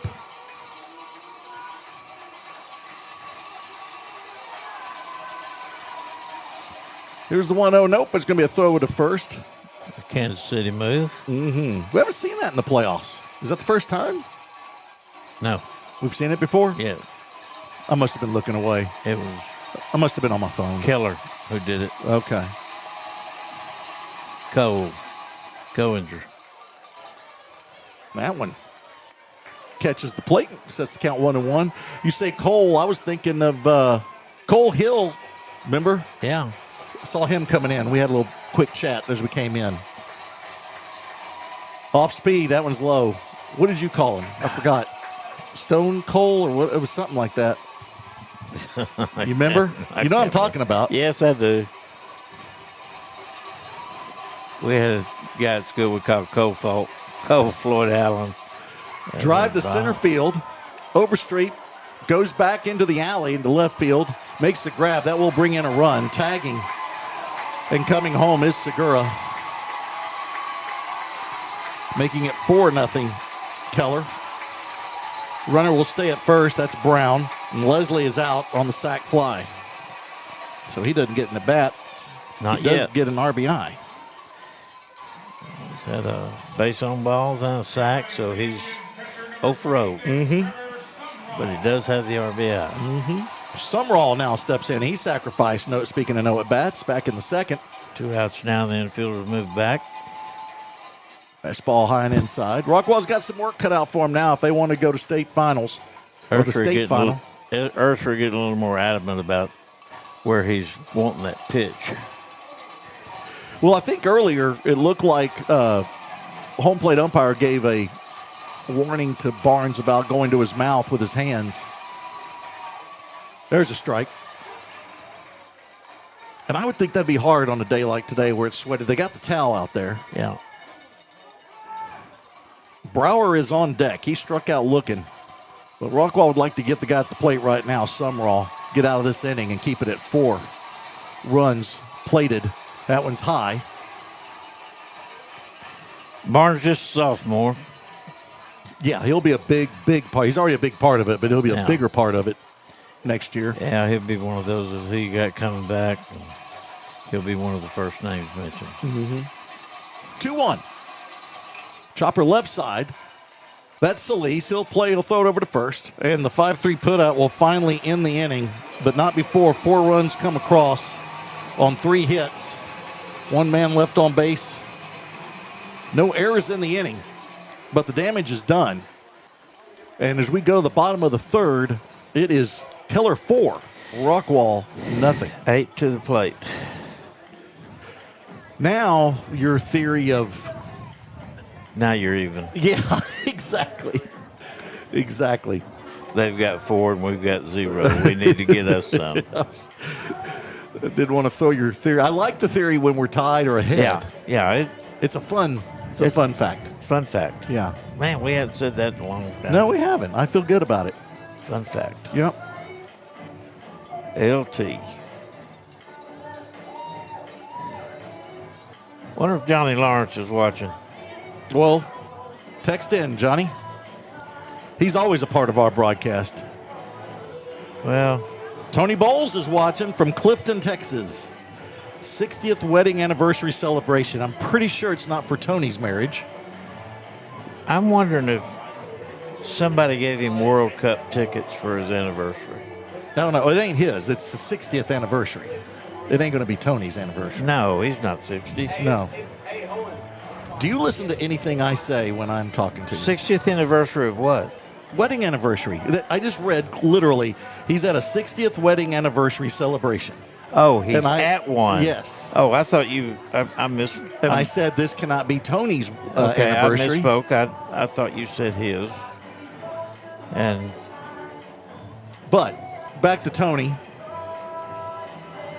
I would venture to guess no matter what, he will be at some of those World Cup games. You know, here's something I figured out. I don't know if anybody knows this. It is soccer here in America, but called football outside of America. Did you know that? So it's not a soccer tournament. No. Well, I mean, for us it is, apparently. But outside of it is football. Y'all share that with your family and friends. I'm not sure if anybody knows that. Football. Never heard that. J-Mo's just shaking his head. Is he a soccer player? No, I think he's just a bad facts expert. Oh, they finally found the piece they're looking for, Cash and Autumn, so congratulations to them for the new apartment. Cash is going to be living in downtown Dallas. He wants to move downtown Dallas. Crazy. I told him that. I was like, dude, you're moving further away from work, but he loves that life. I think he misses Chicago. When I know what I'd give him as a housewarming gift. Kevlar vest. Or, yeah, exactly, mace. But now remember, here's a shot right back up the middle from Cavan, base hit. There's a way to get back those 4 runs. Let's start slow, get that leadoff man on, and let's start stacking. If we're going to live by Jacket Fight Never Dies, that puts it in place right there. Now, Cash lived in Chicago for over a year. I don't think there's any other place he could go and be worried about any violence. Once you go to Chicago, you're... So he's a daredevil. Yeah. He saw a robbery when he was there. He was Evil there. Knievel Cash. And he saw people doing things on the subway that you would not do. Did he go to that hot dog place where they yell at you? No, we both went. It's a hamburger place. It's called Billy Goat Tavern. And they yell at you. Because I went up to it, and I was debating if I wanted to get a double meat or a single meat. And I just said, I don't know. And she just goes, you're getting double meat cheeseburger. Move along. You know, she was just like, no, you just go. Cash was wondering if he should get fries or chips. She told him fries and keep moving. It was great. It was really fun. Anybody ever take it seriously? I'm assuming they did, but that's where they got the bit on Saturday Night Live from, is from that place. Yeah. When he goes, cheeseburger. Oh, yeah. Shouse at the plate now. Fastball. Pepsi, Catches Pepsi. Cheeseburger Pepsi. Yeah. I was surprised you got a Pepsi the other day. When they always give the option, if they don't have Coke, I always go Dr. Pepper. I just, every once in a while, want the taste of a Pepsi. Is it because of Michael Jackson? He supported it back in the day? Jerry Jones. Oh, okay. There you go. Best friends. Throw over to first, back in time. I like Jerry. Do you? Yeah. I don't dislike him. I get frustrated with him. I know we got to bring up the pinch runner that's in right now for the Jackets. Get you his name here in a second. Can't see a number, but we'll get it to you. 0-1 count now here to Shouse, the number 9 hitter. That's outside. Count evens up now 1-1. I think that's Oviedo. Isaac Oviedo, I would say, is our most prominent pinch/courtesy runner. Yeah. Done a great job. 11 stolen bases this year. Not much of a lead, though, at first. In fact, they throw over and... It's 2. Yeah. Yeah. Isaac Oviedo. Yeah. Yeah. I just don't think you listen to a word I say. I do. Purdue is built just like Oviedo. Yeah, and he's 3. That's close. Fastball, that's outside black, and so the count goes to 1-2 to Brock Shouse. First at bat this ball game. He's had a good playoff, though. 318 average, 5 RBIs, 2 sacrifice flies. Went 0 for 2 yesterday. But, boy, he has really heated up during the playoffs. Yeah. and kept that spot in the lineup. He used to be rotated at that 9 spot. He's pretty much held on to it last 2 series. Here's the 1-2. He reach out and Casting. there it is. I was waiting for you to jump in there with the proper term. Did some casting, like a river runs through it.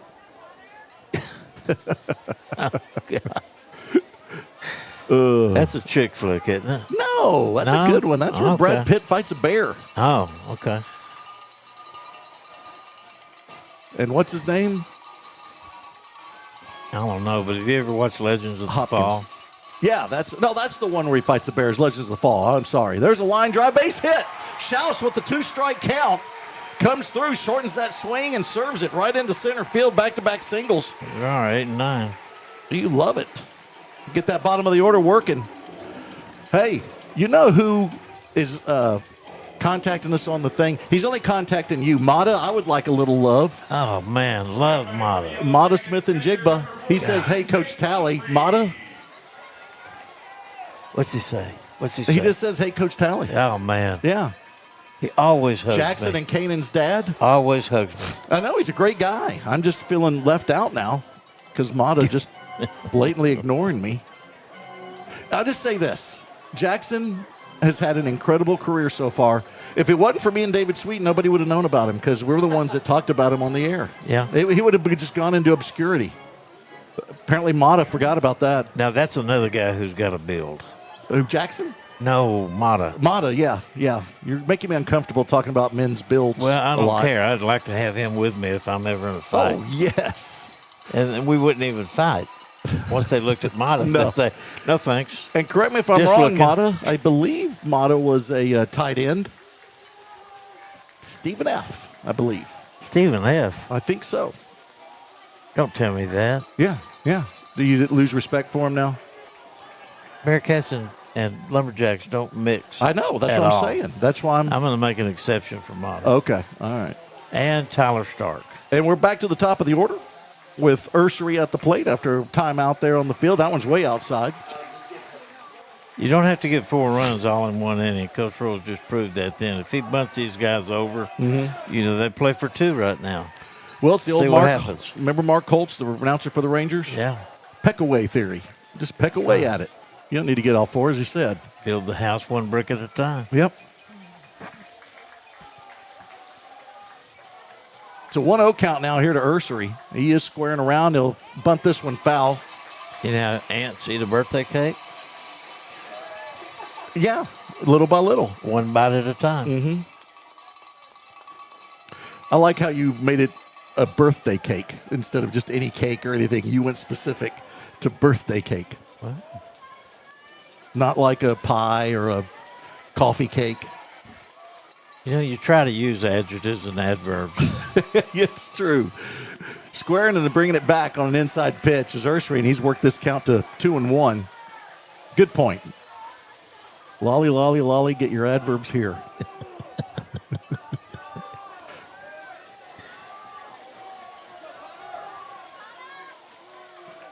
I'm trying to figure out how I ever got out of school. Me too. Corners are in, and Ursery will foul this one off, so they'll back up now with the 2-strike count, and the count going 2-2. On the Rockwall leadoff hitter, he struck out swinging his first at bat.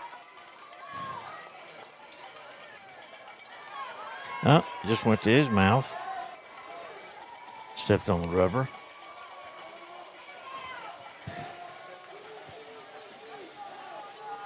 Yeah, there you go. 2-2. There, good eye. Ball goes outside. Shout out to Britton Blank. Not a fan of ours, but he's glad the game is on. So Good eye, good eye.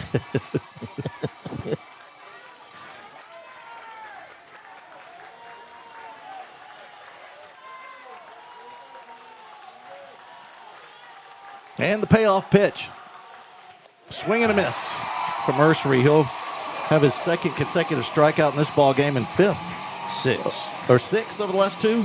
in a row. Nope. 5th. My bad. Sorry. Made a mistake. Johnny Lawrence. Hope he's watching. Hope he's watching.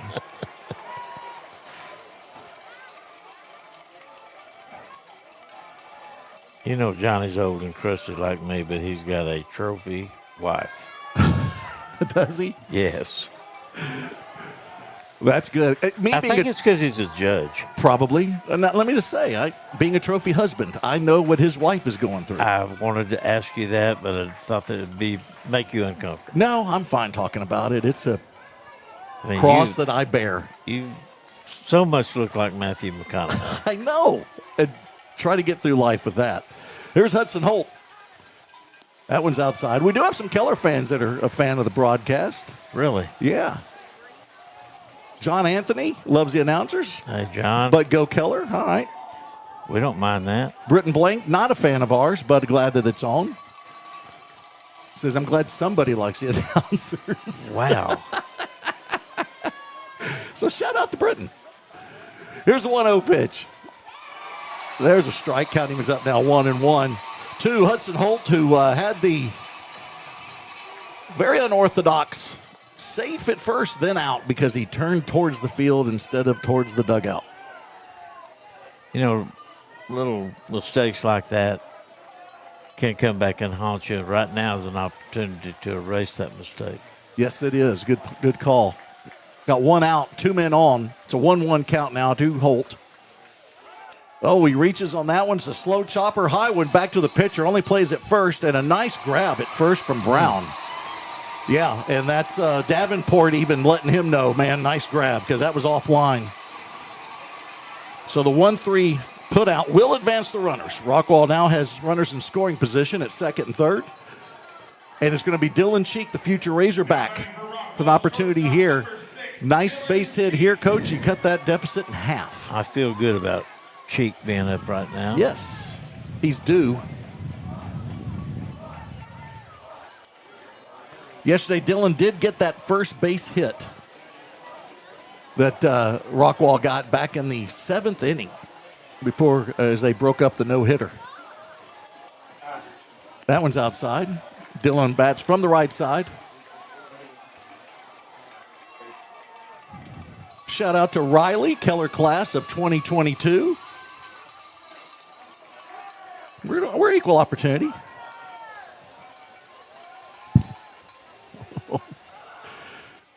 That one's out. It gets away.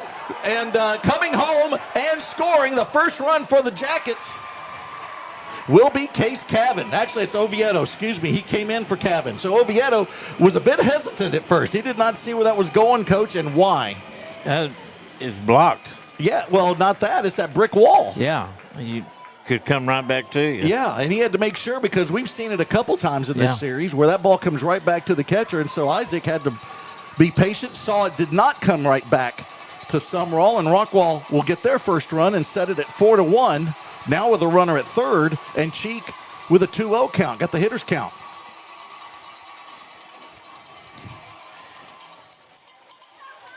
I never minded pass balls and wild pitches. No. It didn't bother me scoring on those at all. Here's the 2-0. And that one goes outside, so Cheek working the count. Do you give him a green light here, or do you just let him look at one? No, you want another runner.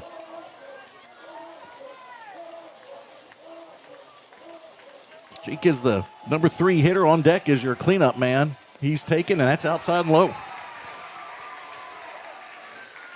First walk given up by Davenport. Takes about 12 minutes for a player to unload all of his paddings and protective gear. Say that again? You got elbow, you got shoulder, you got a neck roll, you got to change your gloves. Did you see the clip as we have a timeout? There's a clip out, minor league game, where a batter got hit by a pitch in the bicep, and he had protection, but I think it missed it. And so but the umpires said that it hit the bat, and he was adamant, no, it hit me. Well, anyway, he's literally crying. The batter starts crying.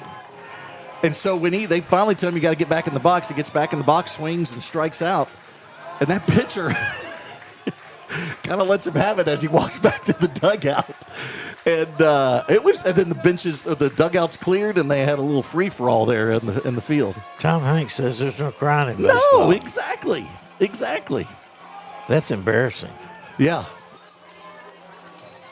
I've never seen that where a guy is crying because of the injury. I've seen guys cry because it's a season-ending injury and they know their season's over. That's a whole different ballgame. Right. But just because of the pain, that's wild. Brent Solis now. When you said that, I pictured a football player being carted off on a little buggy. Right. Okay, you really go football, baseball. I do.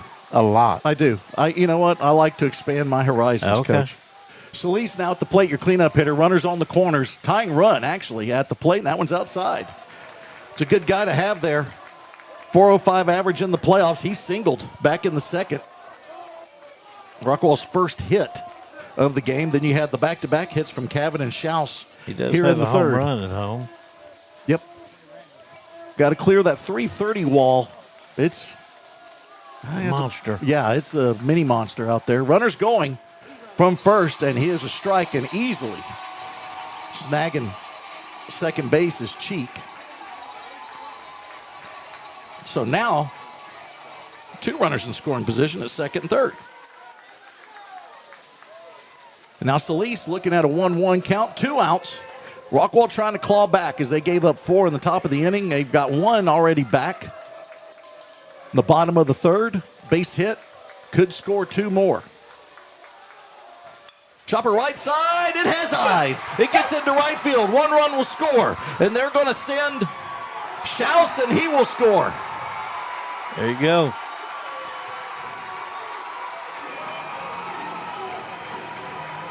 That was Schaus that scored first, and then Cheek, But it's a 4-3 ball game, and you just heard the play-by-play from Randy Talley. There you go.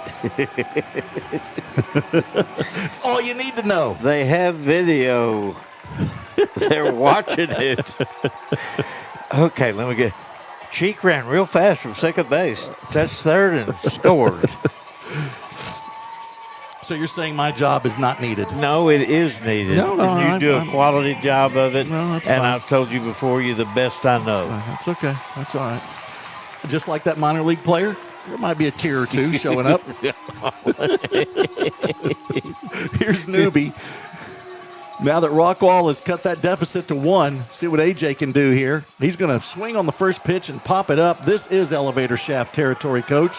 And it is Sumrall and Davenport fighting over it, and the pitcher will make the grab. It is not often that I put pop out 1.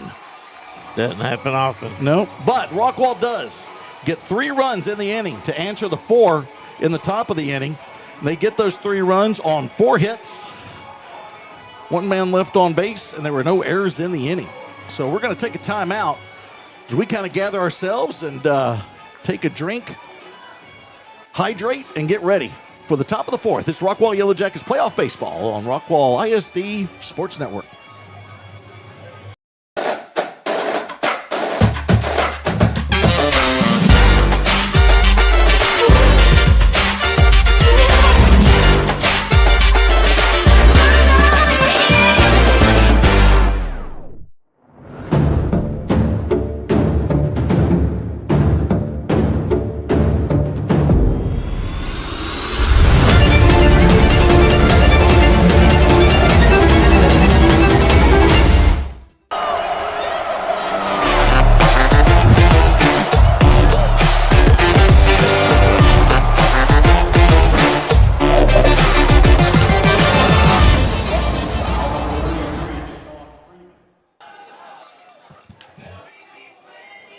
Welcome back to Horner Field, the campus of Dallas Baptist University. I have to correct something. I said 4 hits. It was 3 hits.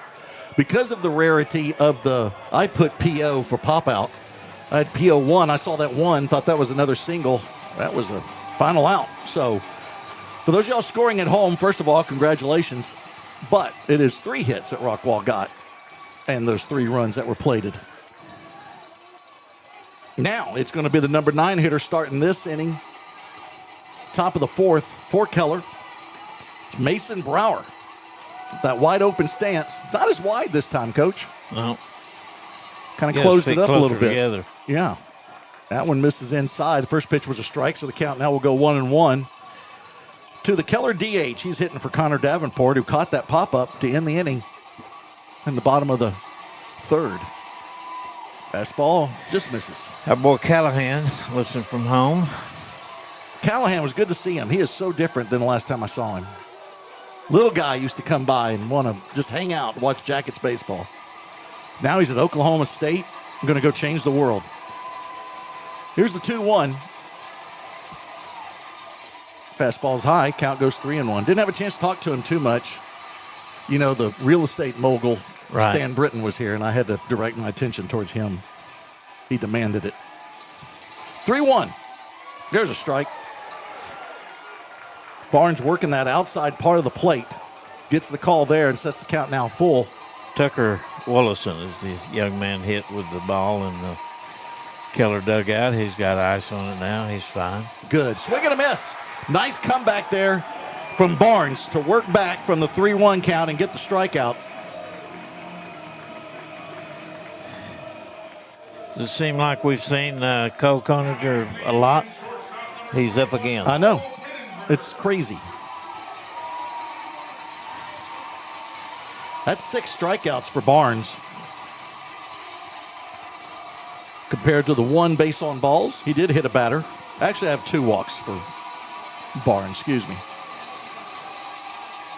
And he's swinging away on the first pitch is Coninger, and it's going to be sent foul.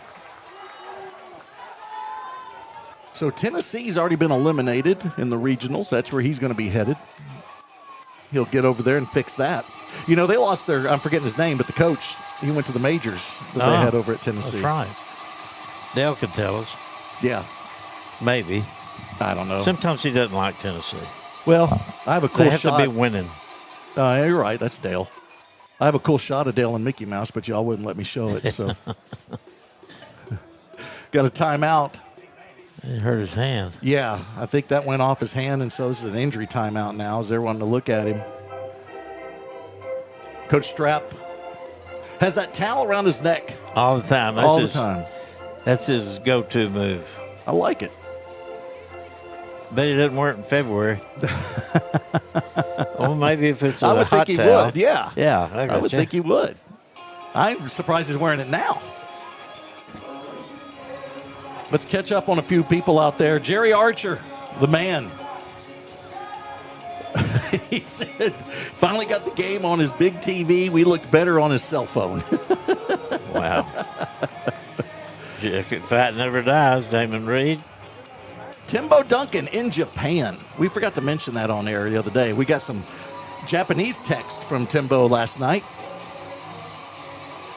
His son, that's why he's over there, his son getting married or got married or went to visit his wife's family there in Japan.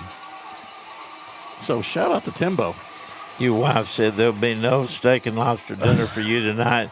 My shout out was stinking. She never likes a shout out. There's a bunt down the first base line. I'll try to squeeze the game in. And Coninger will be tagged out on the attempted push bunt. So no steak and lobster from the current wife? No. All right. She is never happy with the shout out. No. I can't imagine why when you refer to her as your current wife. That might have something to do with it. Well, she's good. You know what? Feel like this relationship has gotten a little serious. I'm excited about it. Well, your wife is not here, so she's not taking money out of your wallet, as mine is. No, that's true. It's a shot into center field, left center, and it's going to fall Texas Leaguer over the head of Cheek at short. That's Burkett serving that one. In fact, I believe that's his second base hit in the same format where he just sticks that bat out there and lets it fall in front of the outfielder. Good at bat there both times from Burkett.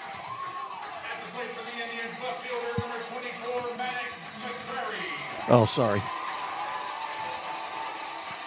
It's not officially a ball game until you grab my score sheet and try to catch up. McCrary now stepping in. Maddox got the big triple that brought in the 2 runs, the initial 2 runs in that 4-run inning. Back in the third. Squares around, throw to first. Boy, nice grab there by Cavan. Oh, my goodness. That was athleticism.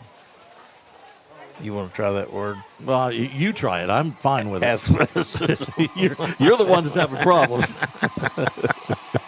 I like how you tried to blame me. I wanted help. You can't get it out. You went full Joe Biden, and all of a sudden now it's my fault. I was thinking more like Kramer. Or Doug. Here's the 0-1. Long hold there. Now Barnes will bring it home, and there's a strike off speed. Crosses right across. I like when Kerry says, you really want to stake everything on that? When he says a word, he doesn't really know what it means on King of Queens. I don't remember that. Peripheral vision is one of them that he just messes up all the time. McCrary has an 0-2 count. Barnes in the stretch, comes home. Ooh, that one's low. Oh, man, we got a big-time shout-out coming up here in a second, too. It's a part of the Wimpy family, so you know it's big. And we got to talk about what happened here at the ballpark yesterday with the Wimpies, too. 1-2 pitch. Called third strike, and Rockwall will get out of it on a beauty from Barnes. That thing just went 12-6, crossed the plate, and it's his 7th strikeout to end the inning. So one man is left on base. No errors in the inning. Thank you, Case Cavan, for preventing that. There was 1 hit and no runs across. So we're going to go now to the bottom of the 4th. Rockwall trying to keep pecking away as they're now down only 4-3. But I want to give a shout out to Jake, Becca, Landry, and Judd Wimpy. They're listening and watching from Landry's 10U softball game, 10 and under softball tournament in Mesquite. And he wants more West Texas food talk. I've got one here, Randy Yanowski and Brenna Edwards Yanowski. She was just, all we called her at Sam was Lake Islands. She went to Lake Islands, and the big rivalry with Richardson. Right, so right. She was known as Lake Islands. They're watching from Bernie. Oh, Bernie. That's my territory there. Jake said West Texas food talk. We're talking more Central Texas food talk Hill country. there. Yeah. Hill country. Yeah, yeah. Although I'm sure the... You know, in that area where you're from, don't y'all put sauerkraut on hot dogs? They do. I don't. I can't stand sauerkraut. I Yeah. can't even be in a room with it. Okay. But because there's a German influence around there. Yeah. Yeah. We used to have a German restaurant in Lampasas called The Frog, and you'd go get some German food now and then. It ain't there anymore. A little insight. But let's talk yesterday. So Joe Wimpy loses his phone, apparently, and Lisa feels like, you know what? We just need the PA announcer to announce that. So we hear the PA announcer go, Joe, Elisa is up here and has your phone. Like, who else does that other than the Wimpies? That was so Wimpy. It is just their world, and we're guests. That's all it is. Well, yeah, there you go. Tony Botello was the one that left Tennessee. we got a picture change. Yep, we do. So Davenport is out. You got, actually, that's, no. That was Connor Davenport just came in. Yeah. So you got Davenport in. Well, wait a minute. I'm third. That was even on the scorecard, 13. Huh? New shortstop. Okay, it's a new shortstop. That's what the delay is. I think that Koninger is hurt. Okay. Yeah, because Davenport's still in. That's the confusing part. Okay. Yeah, he got hurt with the... Bodie Davis in for him. Right, right. And we haven't talked enough about Bodie. Found a little tidbit about Bodie. Okay. Starting wide receiver on the football team, over 800 yards receiving and 9 touchdowns. Oh, thanks for mixing football in with it I again. love it. I love it. Here at the... how do we change that to incorporate the two names? What are you talking about? Well, you say baseball and football. They both got ball at the end of it, so... I don't think we need to. I think we can people just know. Faceball. Baseball? Yeah. All right. I like it. Do a little announcing on the faceball session. Yep. Leading off for the Yellowjackets, center fielder number 11, Reed Overstreet.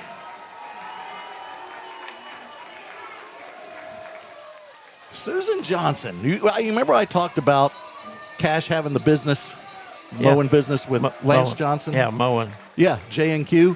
Lance's mom checking in. Said you coached Lance's dad, Quinn. Do you remember Quinn? There's a fastball just missing to Overstreet. Absolutely. In the early 80s. Back in the 1900s, is what she said. So Overstreet takes the first pitch, ball from the left side. Rockwall in the bottom of the fourth, chopper right side, and it'll be a nice grab at first by Brown. Can they make the play? No! Yes. It's not held on to by Davenport. What a nice effort from Brown on the backhand dive. Throws it to Davenport, but it was low, and Davenport couldn't hang on. That's easily a base hit. So Rockwall for the second consecutive inning, actually third consecutive inning, get their leadoff man on. This is a battle to go to the state final, folks. You got Ben Brooks calling in here twice now. Ben, we're on air, and we cannot take calls, but we can shout out to you and wish you a great Saturday. I hope you're watching Rockwall baseball versus Keller. I know you're pulling for Keller, but Jackets are fighting. Yeah, there you go, Ben. And they're not dead. Patrick Short on the, I know Patrick. Oh, man. He's lawyer. chiming in. Yeah, big time Attorney. lawyer. I played senior baseball. Oh, ball gets away. Easily going to second will be Overstreet. Now a runner in scoring position with Barnes at the plate, as you mentioned, Coach, wanting to help his own cause. Yep. The Rickards are watching from Cancun. How big time is that? You're the starting quarterback last year, a couple years for Rockwall. Then you just go hang out with the family down in It's my Cancun. doctor. It's my doctor. Rickard, Dr. Rickard? Jeff Rickard. Mm-hmm. Doing fine, Doc. Watching that weight. Yeah. Trying not to eat too many snacks during a Yeah. broadcast. Yeah, it was literally 3 tacos yesterday during the broadcast.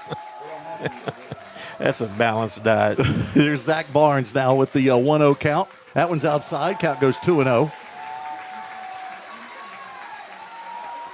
Anna Campbell, city councilwoman.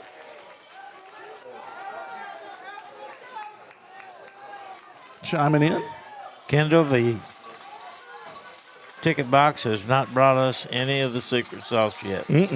But Barnes is looking at a 2-0 count now. Hitters count. That one's just outside.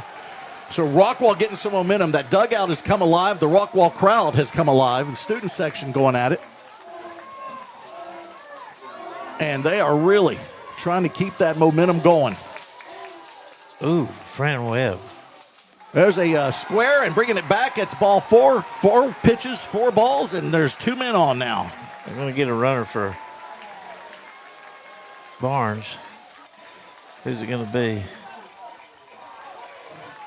I bet you it's Purdue. I would think so. Because I think Oviedo would have been used up because he came in for Cavan. Fran Webb says call it Bafoo ball. That's Lano talk. I'm not sure what she's talking about. I think Braden Taylor's going to come in and run. Pitch and change. Now we got it. But it'll be Braden Taylor that'll come in to run for the Jackets for Barnes, courtesy runner. Do you know Judge Keith Wheeler? Who? Judge Keith Wheeler. I do. I do know Keith. He's Baylor. He's listening, and Baylor baseball player. his son played for me. Did he? Yeah. Yeah. No Keith. Hey, another one. I know we got a lot, but we love talking to everybody that's watching. This is the Colvins. And Drew is actually watching this time. Drew, Colvin, Chelsea, and the whole gang. They're all watching. I got to get to work on the Royce City football program when I get back. I'll get right on it, Drew. Don't worry. And Chelsea. I know they're probably checking in going, why is not anything done yet? The Castros, Christina Castro and all the gang. Caden, running back for the Yellowjackets. Can't wait to get that season started. And so Fran wants it Bafoo ball, as you mentioned. Shannon Rodden looking at it from the pool today. Good luck, Jackets. I'm going to take my microphone off and set it down, and I'm going to send James to the ticket office. Okay, then let's get his mic turned down because we don't want to sound like an earthquake going on when Tally slams it down. There you go. So we got to get the tacos in here. And Tommy McMahon is talking about strawberry shortcake rolls. He's got those shipped in for the rally. Looking at the flags right now, that wind is picked up. The game started, it was at about 14 miles an hour. Let me check my Pete Delkus radar. You know, Pete Delkus' son went to DBU. Forgot Randy's not with me. It's like a normal broadcast. He's just tuned out. Just officially now. Temperature's up to 90 degrees. Wind is at 14 miles an hour still, but it's blowing from right to left field. Give you the new picture here in just a second.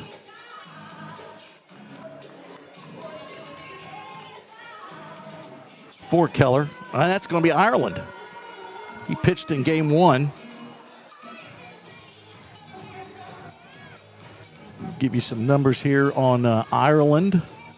We do know that he does have a fastball, 88 to 89. He has a slider, 74, 76. Got a splitter and a curve. In game 1, he went 2 innings, gave up 1 hit.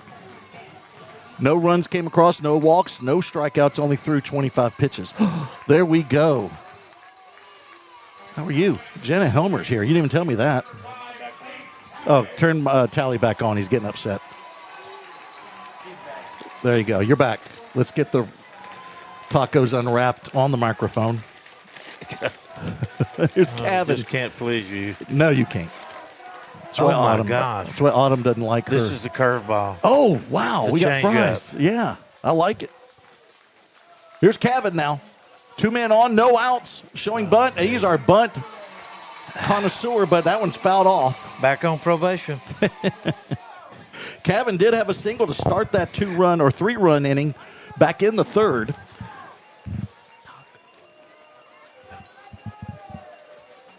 And with Ireland in, he's a right-hander against the left-handed hitting Cavan. Rockwall, big opportunity here in the bottom of the 4th. Infield, at least the corners are in. For Keller. Let's see if he squares around. Once again with the 0-1 count. He does, and sits this one down. That's a nice one. That's a hit. Okay. Yes, I'm sorry. Yes, it is. I'm sorry. You're the one saying we don't need play-by-play, and yet you jump in I'm and sorry. interrupt. My goodness. It is not a color man's duty to tell you anything about what's going on. Oh, you're fine. It's fine. It ain't like we're professional or anything. So a beautiful bunt by Cavan gets him back in the good graces at Tally Bunt Camp, and that loads the bases. 2 for 2 today. Yes, he is. That puts Overstreet at 3rd, Taylor at 2nd, running for Barnes, and then Cavan at 1st with that beautiful bunt. Bases loaded, no outs. Brock Schaus, this is a good guy to have at the plate. He got a single his last at bat, hitting .318 in the playoffs.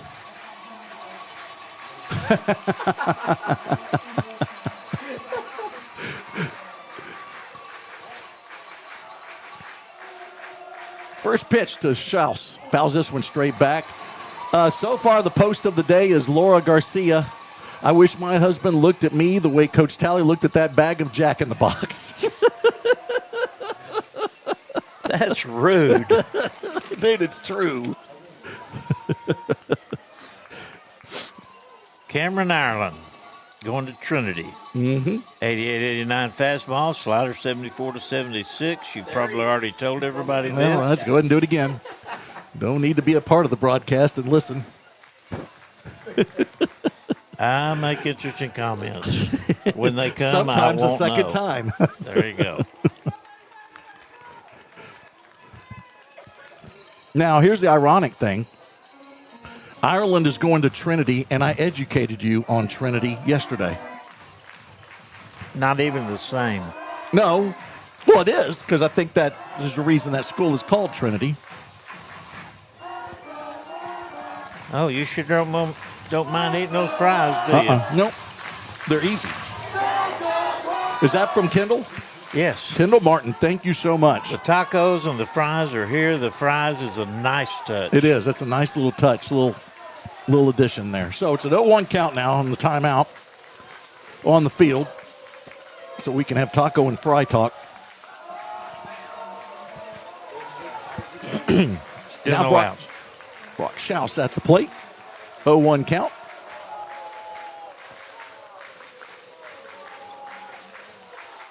And Ireland coming home with it in the dirt. What a block by Sumrall. That saved a run, more than likely.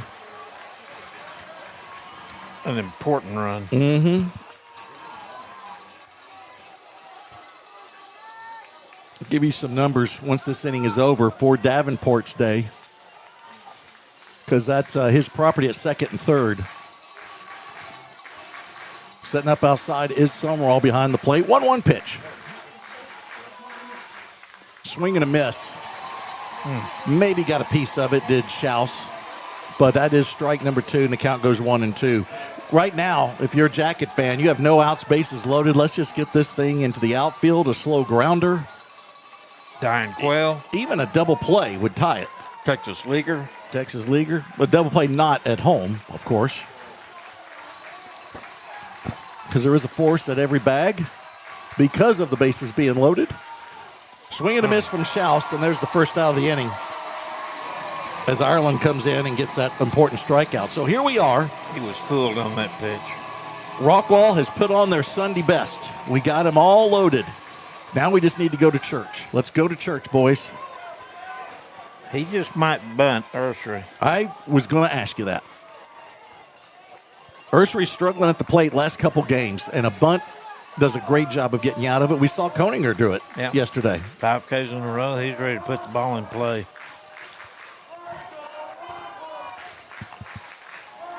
Stretch from Ireland.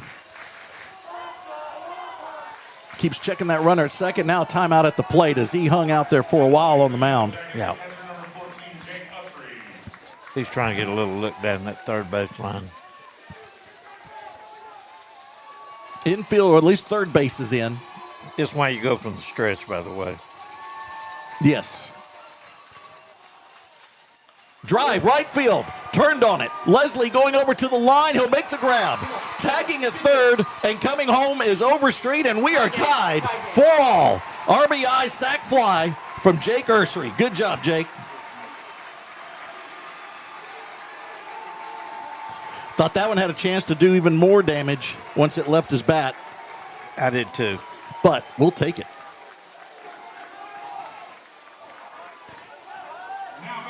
So Overstreet comes home on that sac fly.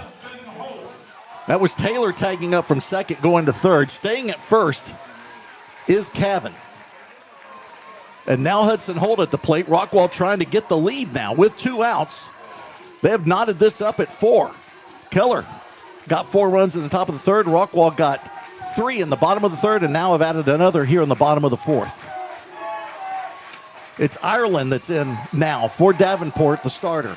His first pitch to Holt from the right side, outside.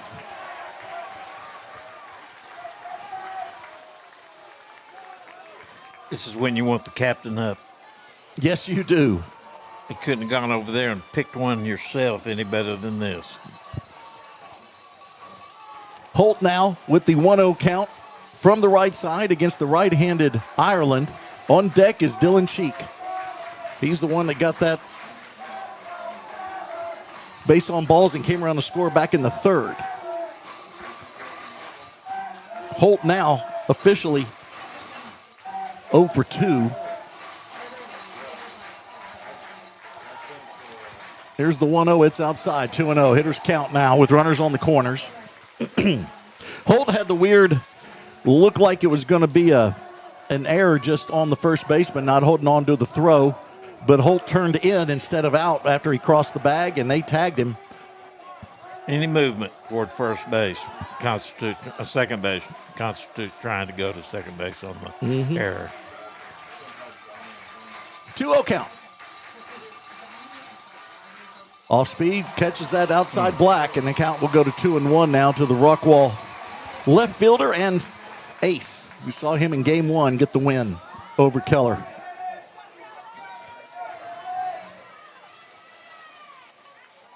Coach, we're in a situation we've been in numerous times this season. You got Barnes still out there throwing when they, I'm assuming when they come back to the top of the fifth, and just keeping Rockwall alive in elimination games. Here's the 2-1.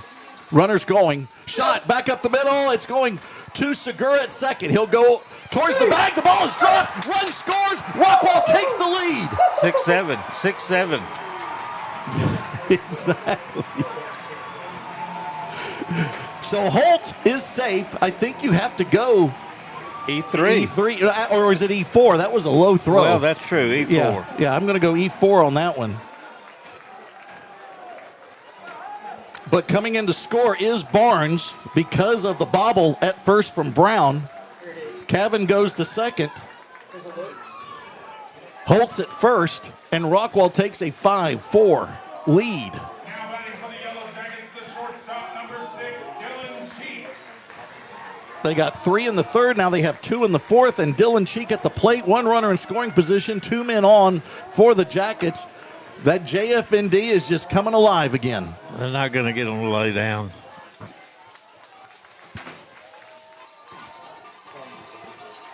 And Cheek awaits the first pitch of this at bat as he's 0 for 1 officially. Walked his last at bat. Shot left field, base hit. Sip Rock up are going to hold up the runner. That's Kevin. Oh, they did not. Man. The ball was bobbled in left field by McCreary. But Coach held up Cavan. He didn't get a good jump off that hit. And so he's going to stay at third. At second is Holt, and Cheek with the base hit is at first. And you have your leading hitter coming up to the plate, no place to put him. And I think that's probably what's going through Coach Rose's mind. He obviously didn't know that there was going to be a bobble in left field. No. If McCreary makes that a clean play, it's a close play at home. Right. But now bases loaded. Brent Solis at the plate. He's 2 for 2 with 2 singles and 2 RBIs. 360 average coming into this one. It's higher now after going 2 for 2. 405 average in the playoffs. Big moment here for the Jackets, already with a 6-4 lead. And that's going to be a called strike just on the outside.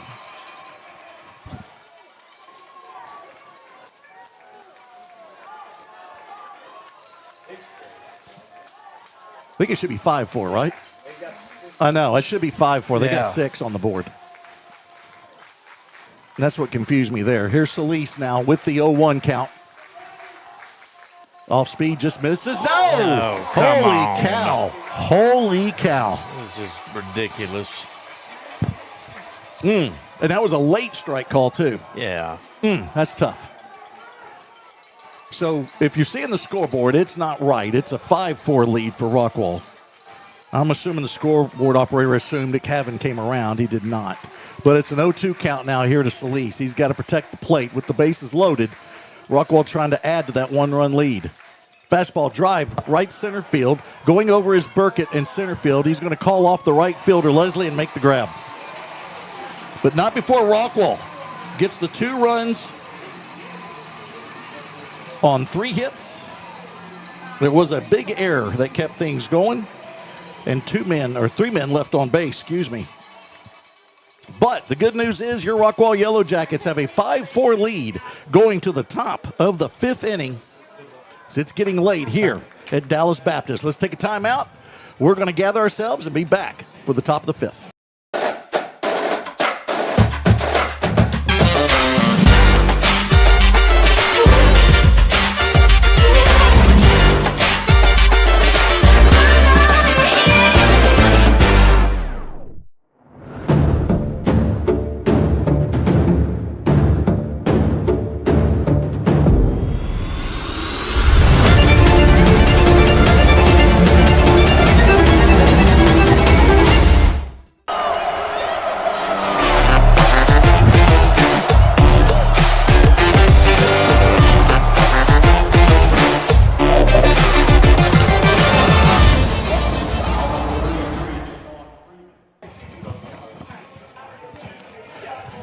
All right, due up for Keller as we go to the top of the 5th inning is Mola, Segura, and Brown. What a ball game we have for you here at Horner Field. Actually, officially Horner Ballpark, Dallas Baptist University. The only bad thing for me right now is that I found out earlier that I'm not going to have steak dinner when I get home. Well, I tell you what you Autumn. can have, courtesy of Kendall Look Martin at that. Clem. Look at that. I'm taking it home. Two chicken sandwiches, 2 jumbo jacks, 4 tacos, 4 orders of fries. I love it. That'll be my dinner going This home. girl is dipping into her savings for us. First pitch is a strike to the leadoff man here in the 5th. That's Moeller, third baseman. That one's another off-speed, not getting the call. Well, this guy is not helping us at all. Well, he just seems to be a bit inconsistent. Well, I think he's biased. I don't know about that. Well, I'd say it. So that whole premise, that promise that you're not going to be judgmental of the umpires, that's Right. out the window. There's a strike. Count goes to 1-2. Carl Rigger says, well, so you're telling me there's a chance? Yeah. We're not from Rockwall. Yeah. There's a drive center field. Charging is over straight in. He'll let it bounce. And the leadoff man is on via the single in the center field. We got people on the chat line asking if we're from Rockwall. Yeah. It's the Rockwall ISD Sports Network. So, and look at us. We're wearing Rockwall stuff. We have been as complimentary to the Indians as anybody. Yeah, it's been fun. A great ball club. I've done everything but name Cole Collinger, President of the United States, up and coming, in waiting. Stramp, I'm still waiting for my shout out from Mata. who can't respect Stramp? Stramp. No, that dude's Between done. him and Barry, they have 1,300 wins. That's Do you right. realize that? That's unbelievable. 1,300. Between the two coaches here. Yes. That's crazy. You throw me into that group, that's still 1,300 wins. Yeah. Between me, Stramp, and Barry Rose. Now batting for the Indians, second baseman number 9. Now Segura steps in, runner on.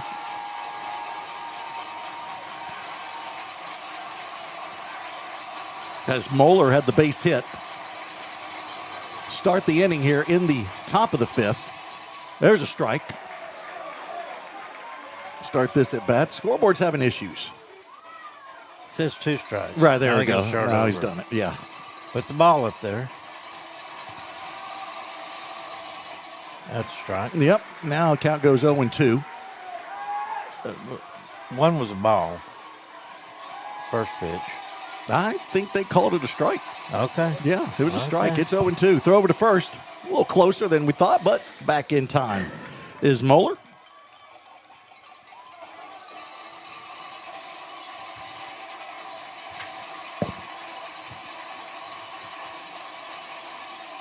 That one's high.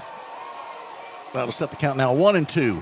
Rockwall. Collinger doesn't come back in and re-enter.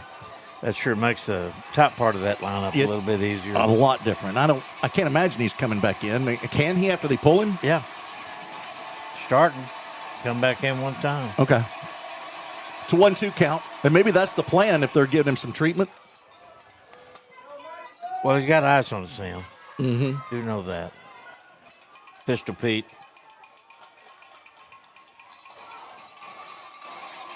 Segura, 1 for 2. Got the double back in the 3rd. RBI with that double.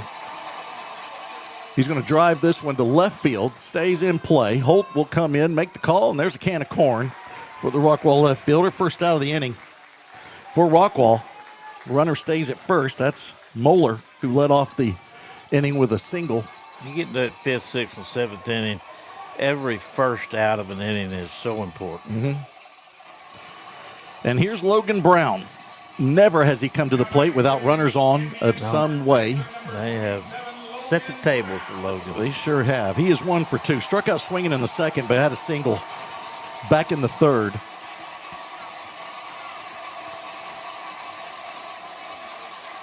Rockwall up 5-4. We're in the top of the 5th. 1 out. First pitch is a strike high in the zone to Logan Brown. Didn't like that call. That's a tough one. That didn't look like your standard strike. Rockwall's gotten their 5 runs in the last 2 innings. In the third, they got 3. In the fourth, they got 2. All the runs for Keller came in the fourth, or in the third, where they got the 4 runs. Timeout at the plate. He'll back out. Barnes just couldn't tell if that guy was going or not, neither could I. I started telling you he's stealing right here, but he just never would take that next step. You like me when I tell him he's stealing, don't you? I do. I enjoy that. Reset. 0-1 count to Logan Brown. Runner stays. He's going to drive this to left field. It's going deep. Going back is Holt. He's looking up, and it is parked over the fence in left field. We've been worried about Logan Brown all season or all series, and he comes through here with a runner on. 2-run home run. What a shot from Brown. That will give Keller the lead back at 6-5. Boy, what a ball game. It looked like yesterday all over again through 2 innings, and then the Indians broke loose with 4. Took a break for the 4th inning, and in the 5th inning they've scored 2 more. So it's got 6-5. Coach Crossland's going to come out and talk a little bit with Barnes. What's this conversation going to be about? He's going to see how he feels. Tiring out is a real factor right here. Heat and humidity has got to sap every bit of energy they've got out of a kid. Mm-hmm. We've got 2 able relievers. Liam Stagel? Yep, Liam Stagel, and then our other guy. Bain, Maddox Bain. Maddox Bain. Mm-hmm. I feel like I'm talking to Russ. What do we have right here?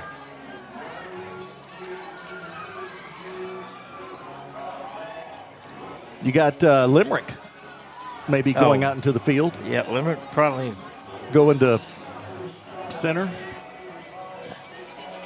Yeah, he's going to go into center. That brings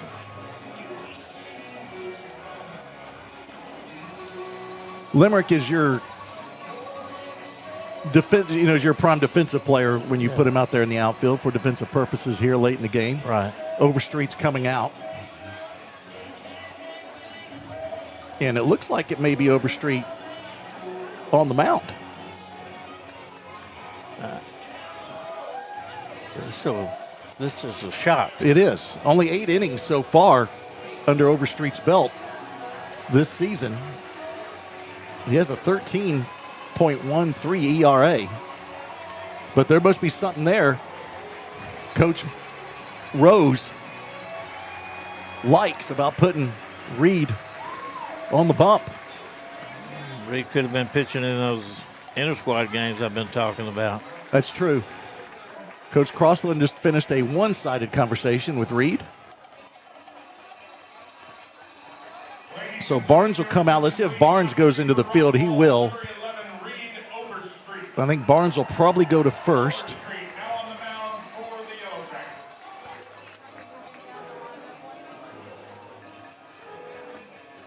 No, he's going back to the dugout. Kevin will stay at first.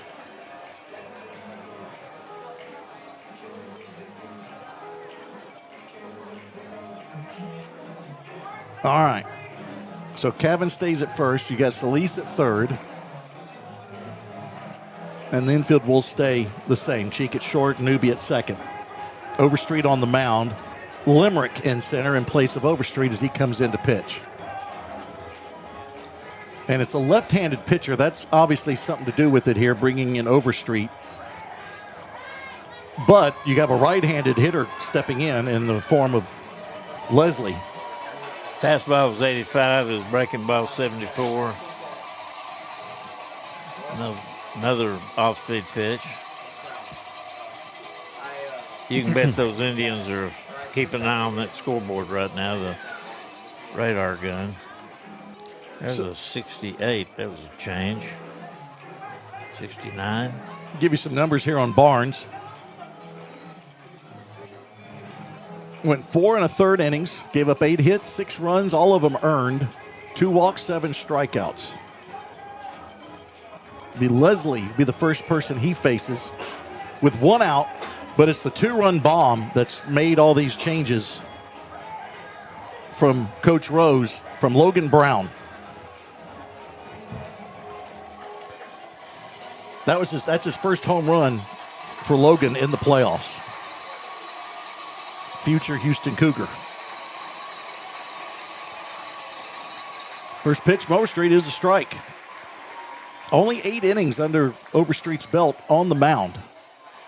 He'll set up on that third base side of the rubber, quickly working, and there's another strike. And so he's fast at work here. A quick 0-2 count to Carson Leslie, who has not had an official at bat because he walked and then had to sacrifice fly to bring in a run in his previous at bats. There's a foul ball straight back. This is not how Reed looked in February. No, it isn't. I was going to mention that. He couldn't find the plate. This is impressive. Obviously, it's fun to see a kid come out there, and we'll see how this goes. But right now, Reed seems very confident on the mound. That's the first pitch that misses. He's not trying to blow anybody away. He's just pitching. And he is ready to go, too. He works fast. 1-2 pitch. Chopper left side. Solis has it. At third, he'll throw across, and there's your second out of the inning. Leslie is retired. And now it's Trevor Sumrall. Give me some ground balls. Mm-hmm. We've got an airtight defense. They've played good all year, especially during the playoffs. They've played well. Now batting for the Indians, catcher number 26, Trevor Sumrall. 8-0 hitter. Had him a sack. 5-3. Sumrall from the right side takes the first pitch low. It crossed the plate, but did not make it high enough into the zone. Start this at bat. That one's low again. Quick 2-0 count now to the... I've always thought when Reed hits the seam, this is where he's going to make his splash on the mound. Well, he's only a sophomore. He's got a couple years to find his place. No sense in hurrying it. 2-0, there's a strike. Right. It's good to have a lefty, too. Oh, yeah. A lot of men teach their kids to hold their fork and spoon with left hand. There's a drive left field. Coming in is Holt. He won't get to it. It's a base hit. Third hit of the inning for the Indians. And now it's the number 9 hitter, Mason Brower, who'll hit from the left side. Struck out twice so far in this ball game. Once looking, once swinging. He's back in the second and in the fourth. Now batting for the Indians, the designated hitter number 8, Mason Brower. John Bailey checking in, asking how many tacos you plan to eat because that bag looks full. That one's outside. It's more than tacos, John. There's burgers, there's chicken sandwiches, there's fries. Is he still on school board? No. None of your business, John. Throw over to first. You know, because of that, he's going to go straight to Daddy. He's going to go over to Dennis and said, Coach Talley made fun of me. The Godfather. The Godfather. Yeah. Yeah. 1-0 inside. Count goes to 2-0. To the number 9 hitter, you got to get this guy. Make him swing the bat. If he does damage, he does, but you don't want to walk him. He's got that open stance. Closed up a bit since that first inning or the second inning when we saw him. It's a 3-0 count now. Evidently Cole isn't going to come back in. Bodie's sitting right there, ready to go. 3-0. There's a strike.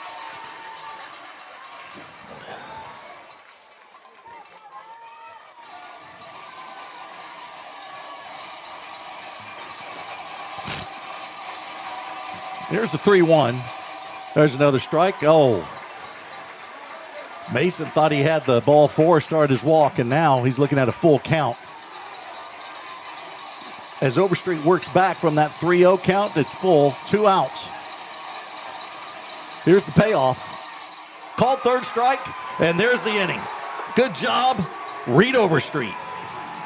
I'll tell you what. Ursery sure scares me to death running out behind the plate, So, I throwing know. the ball back to the mound. Before the call, unless the umpire is saying, Yeah, he could be. Yeah. Yeah, verbally. verbally saying it so he knows. So now with the 2 runs across, there was 3 hits in the inning, no errors, and the runner left on base. Rockwall's looking now to 6-5. Score, 1-run deficit. They still got some outs to play with. We're going to the bottom of the 5th inning. I never got to tell you that Barnes' record was 4-1. Well, now I'm glad you did.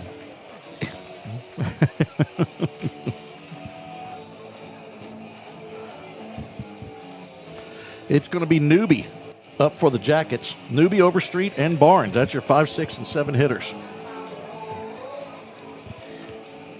Is it hot out there, Chris? Yeah. Saw Lisa make her way in earlier, and she was sweating. Well, Chris looks parched. He does look parched. Everything okay? He's got a nicely trimmed beard today, though. Yeah. Looks good. When are you going to shave? It's playoff beard. Oh, okay. Thought that was hockey. It could be any sport. Football. Yeah, what did Fran call it? Fubay ball. Okay. Hey, B-Dub has chimed in. Says doing, like, you know, when you like to chime in doing your play-by-play and color at the same time. Yeah. He said, that's rough. At least it's not a 14-inning softball game. B-Dub had to do a solo 14-inning softball game. Russ Childers wants a shout-out to his hot wife, Elena. Hello, Elena. Yeah, we pray for you every day. Rex Fithian. Watching you guys from the back porch. Go Jackets. Love Rex. I do, too. All right, it's A.J. Newby. Both his boys played for me. Yes. Well, yeah, they did. Uh-huh. Technically, I got to Coach Grant. Well, Grant ended up going to the Yankees minor league, right? Right. Newby check swing. That's a strike. I think it crossed the plate anyway, so he'll start this at bat. I think he told me once he lockered next to Mattingly. Did he really? Yeah, Now that's cool. in spring training. Ireland coming in for his second inning of work.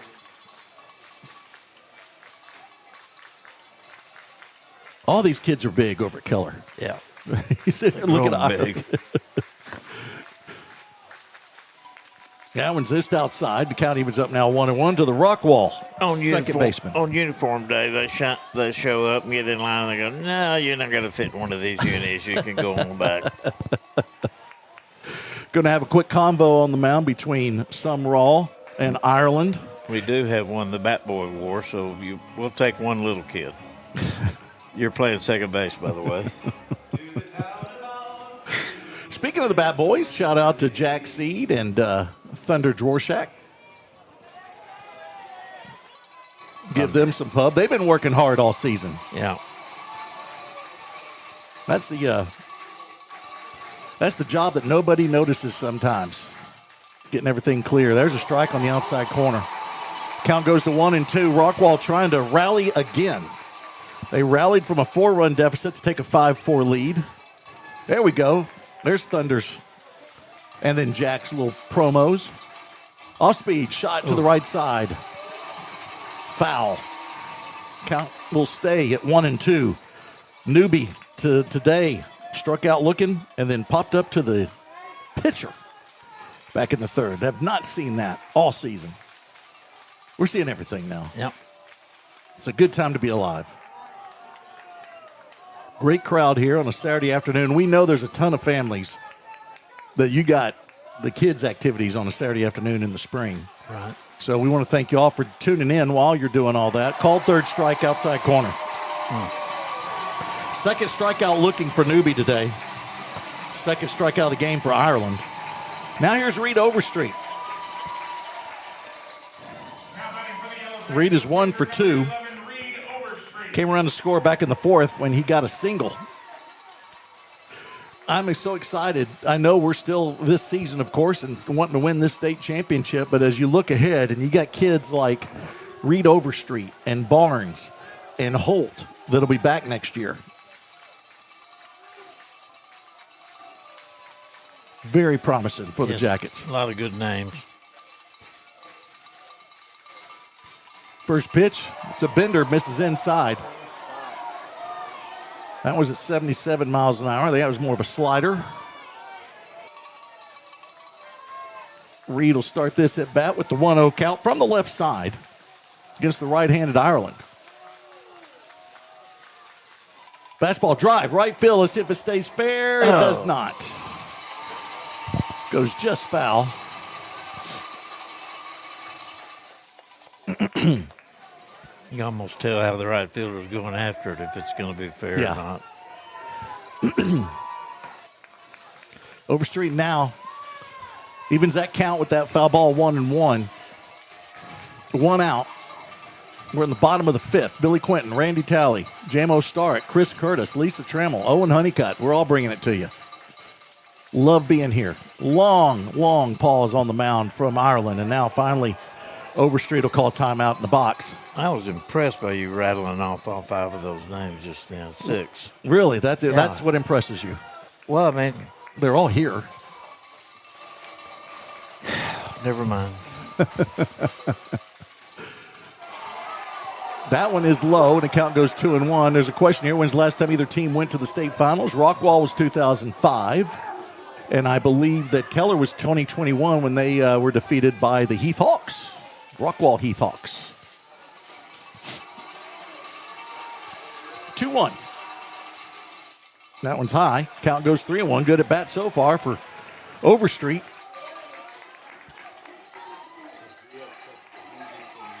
So we don't think, because it's Bodie Davis at short still. Yeah, it is. So Koninger not coming back in so far. So far. Right. Be interesting because he's set to lead off top of the 6th when that time rolls around. Fastball strike, count goes full.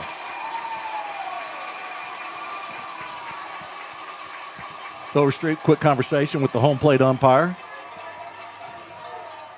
I'm going to have to ask James when we go off the air what this signal by the hitters is. Payoff pitch.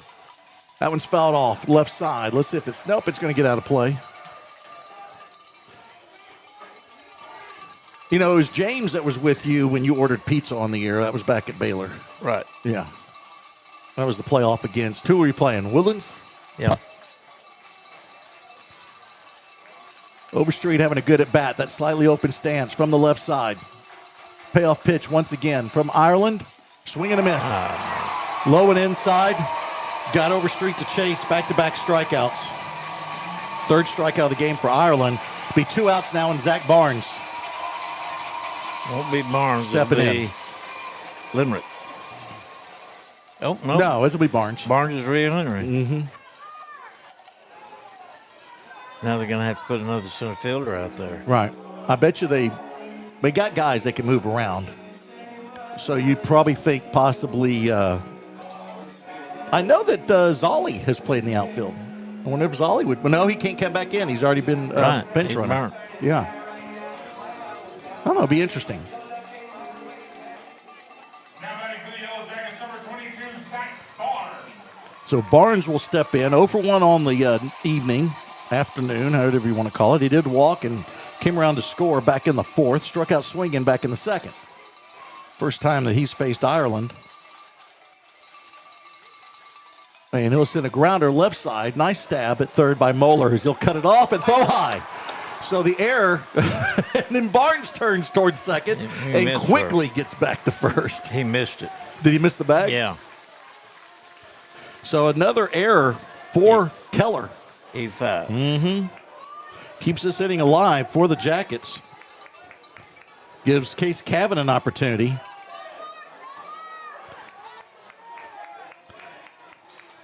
Kevin 2 for 2. Let's make that 3 for 3. Melanie and Robbie Weir, they're watching. Shout out to them. I would The imagine, Morrises are watching. I would imagine that the center fielder coming in for Barnes would be put on base right now. Oh, that's a good call. But nothing yet. Not yet. Would it be possible Barnes plays No. center? No. Or not center, but maybe left or right. No. So you're saying no. No. Okay. Kevin from the left side. Two outs here in the inning. First pitch of this at bat, swing and a miss. That wasn't a confident swing from Case on that one. Case is 2 for 2, as you mentioned.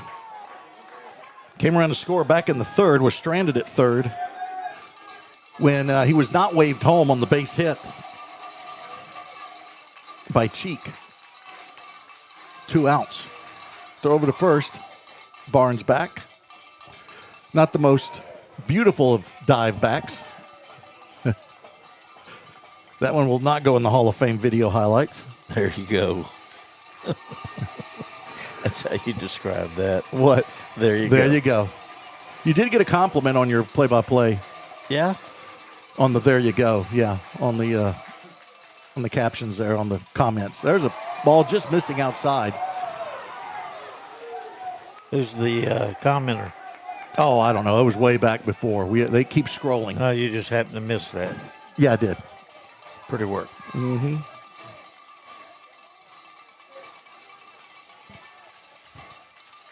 Can't get over my grandson, little Jared, listen, from the Army. I love that. Here's the 1-1. That one's high and outside. Now, where is he watching from? Well, he didn't tell me. Okay. So it could be in Rockwall. No. He's not coming back till June. Okay. Huh. Skylar Bean. Oh, there you go. Remember Skylar?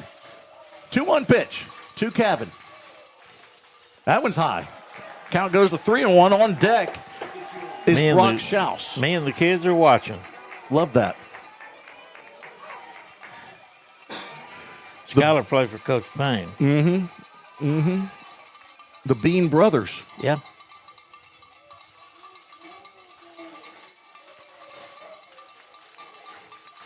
Coach Payne, does he even watch anymore? Is he even around? Yeah. I'm good. Here's the 3-1. I haven't seen him in forever. Runner's going. That one's inside. Rockwall's got 2 men on. That error possibly opens the door for Rockwall to have a 2-out rally with Cavan working the walk. His 3rd time, he'll be on base. I like Schaus being up. Yeah, I do too. Schaus did strike out swing in his last at-bat, but got a single back in the 3rd, came around to score. Batting for the Yellowjackets and catcher number 16, Brock Schaus. And then you go back to the top of the order if Schaus gets on. Coach Rowe's going to come over and talk to Brock. I think we're going to have a runner come in. Did you King. see? Yeah, it's Scott King. Did you see him taking off for a second? Well, maybe he's not now. No, he went in to grab a batting helmet, but now they've changed their mind. And King then does a bow. He sits back down. Oh, that was funny. He ran and grabbed the helmet, was about ready to come in there, and then he got the signal, no, we changed our mind, and he just bowed to the crowd and went back and sat down.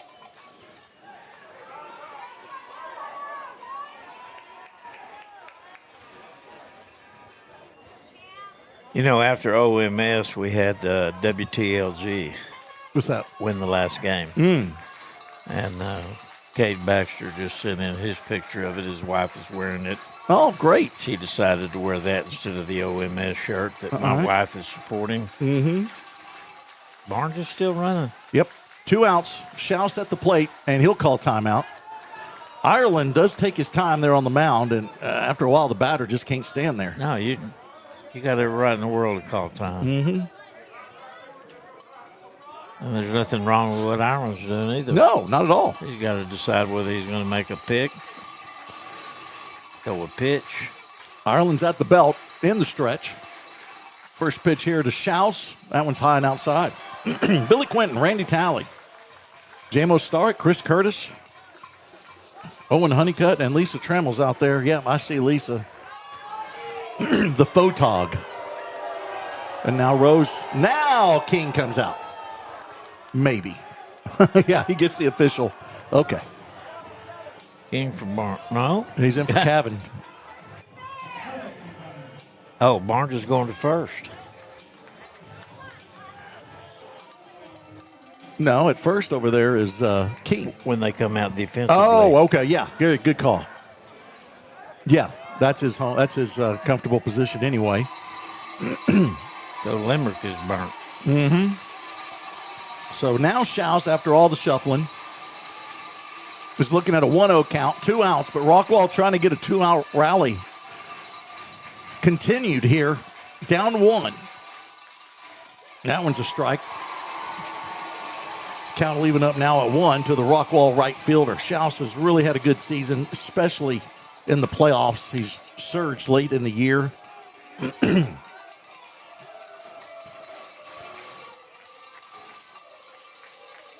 And now he awaits the 1-2,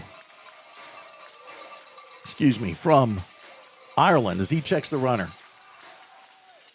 Chopper slow one back to Ireland. He has to wait on it on the high hop, throw to first, and there's the 1-3 put out to end the inning. So Rockwall does not eke that run across. They leave 2 men on. There was an error in the inning. No hits, no runs across. We're going now to the top of the 6th inning. Rockwall still down 6-5 to Keller. Let's take a quick timeout. It is Rockwall Yellowjackets playoff baseball on Rockwall ISD Sports Network.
All right, welcome back. Horner Ballpark as we shuffle food around. J-Mo's got a whole meal over here. He's got a burger and fries.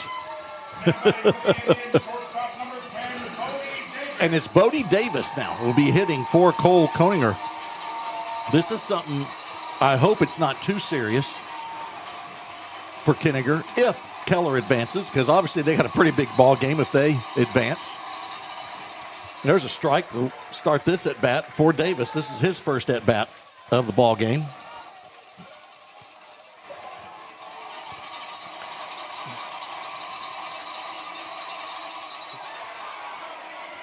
Going to send this one into left field. Lazy fly ball will be snagged by Holt.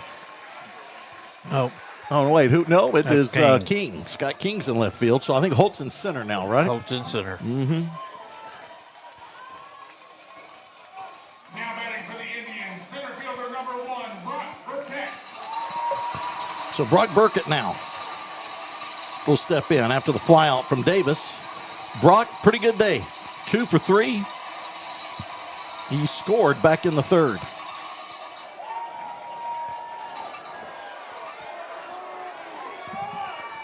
And that first one just misses. Starts this at bat at 1-0 to the Keller center fielder. Bats from the left side. Where's the number 1? Always a cool number.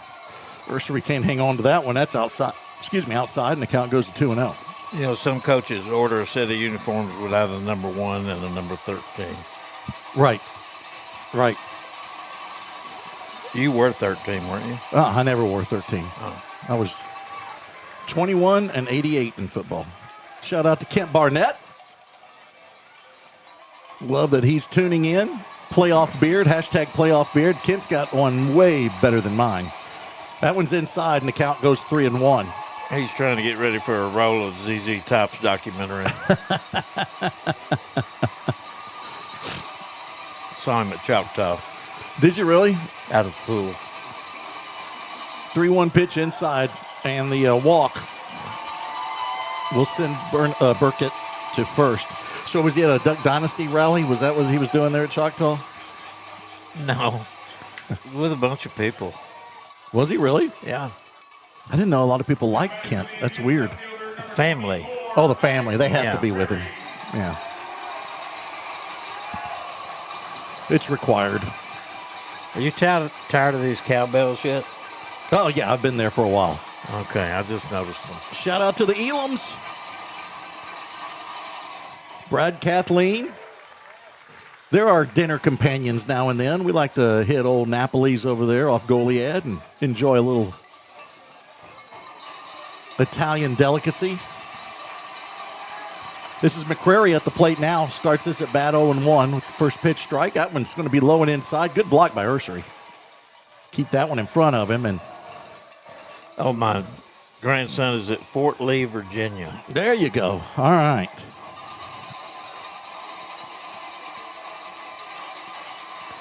Pete Southall just opened up a good luck pack of cheese crackers. Okay. Thanks, Pete. We need it. It's getting late.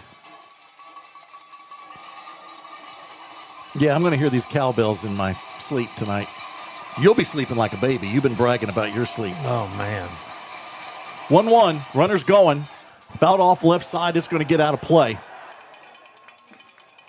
Solis and Ursery give it chase, but it will clear the netting and get into the stands. Had a runner then. We had a runner then. Yes. Burkett took off. Yes. It was mentioned. Oh, really? Yes. Never heard you. Yeah, well, you're only right next to me. Now it gets away from Ursery, and he will advance to second. That one squeezes through the 5-hole. And McCrary is looking at a 2-2 count. I guess I'm just so worried about what I'll say if it's approved by you. Oh, come on. Now it's my fault again. Here we go. Here we go. I know when every time you repeat it, J-Mo looks at me like, it gives me one of those. 2-2. That one's low.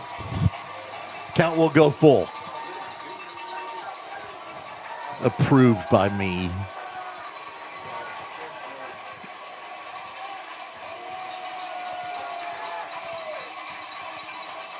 So 1 out. Bit of a threat here from Keller. The runner in scoring position at second. McCrary at the plate. Payoff pitch is in the dirt. Good block by Ursery. And now 2 men are on. Back-to-back walks from Overstreet.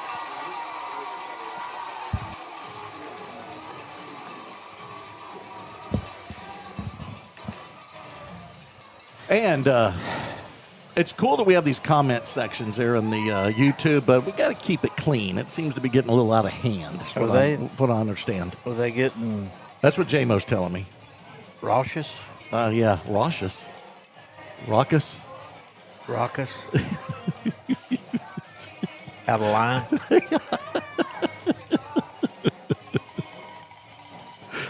We're going to have to censor some of this? I don't know. I think you can do it, right, J-Mo? Yeah, J-Mo can go in and kind of. They're ahead, 6-5. Yeah. Well, maybe Why would they be dogging us? Well, I don't know if it's just us.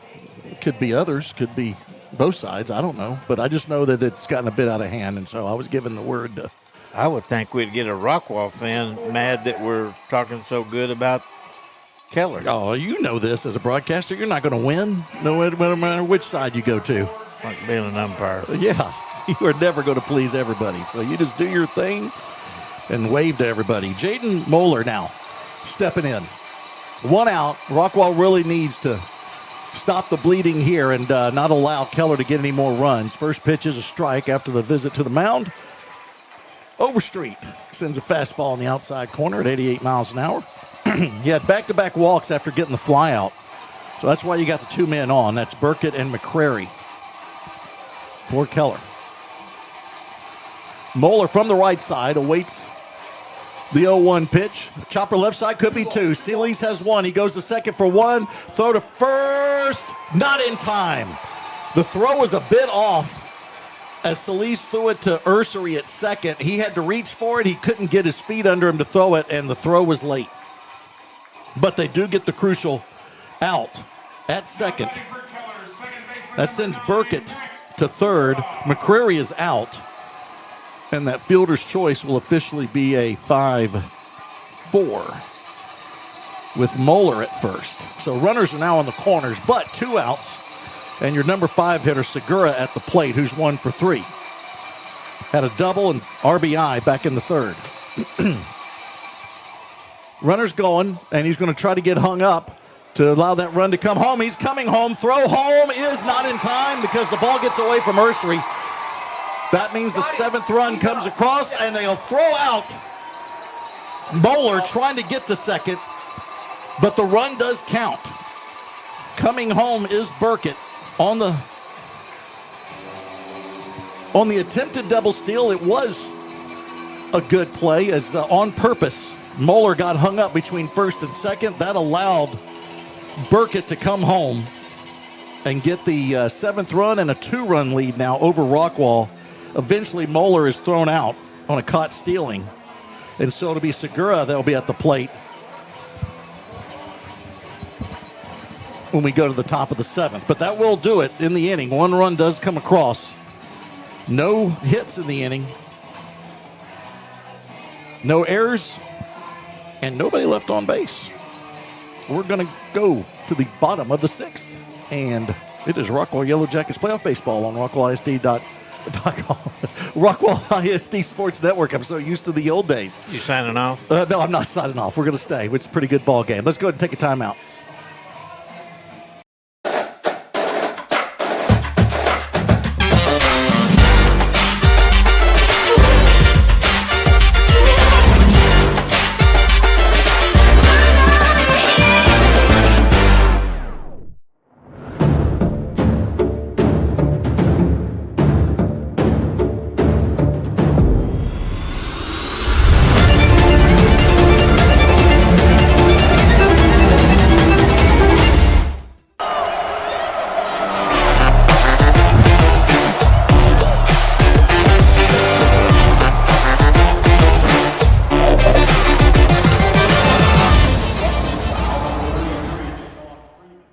I think we gave the warning.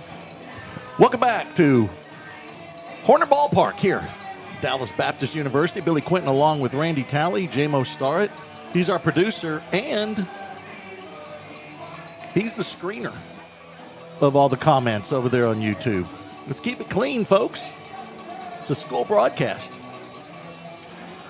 2 old umpires listening on their way back from Houston. We know their names, but one of them doesn't want us to say his name anymore. Boy, do I know that.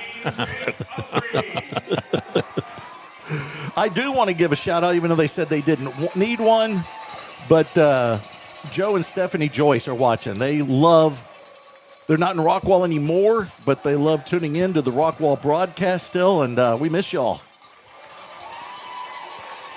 Ursery leading off the bottom of the 6th. Fouls this one off. Rockwall now down 2. This is for all the marbles to get to the state final. To face Lake Travis, who's already advanced after sweeping Summer Creek. And pretty handily. Well, but neither one of those games were close.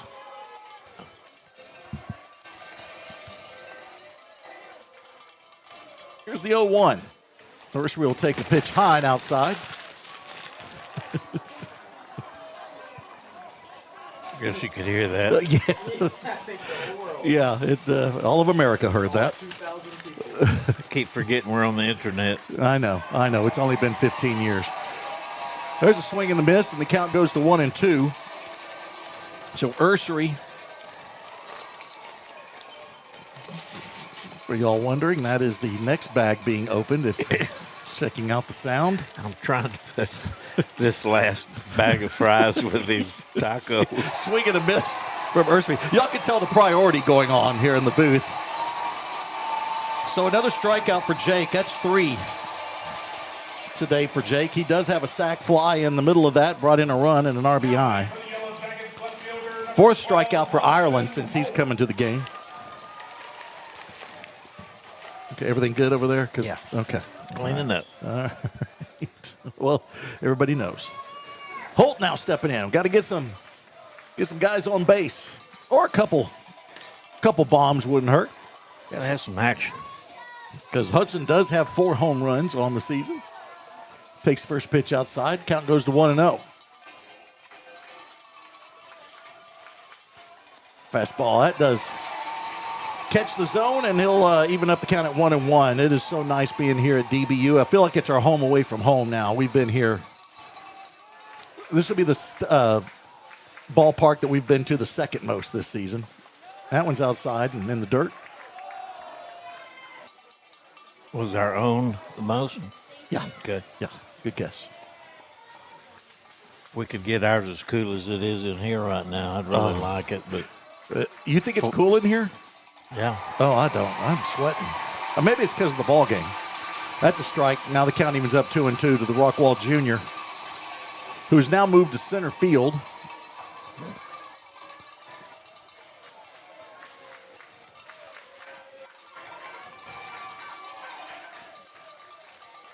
And here's the 2-2 offering from Ireland. And that one's in the dirt.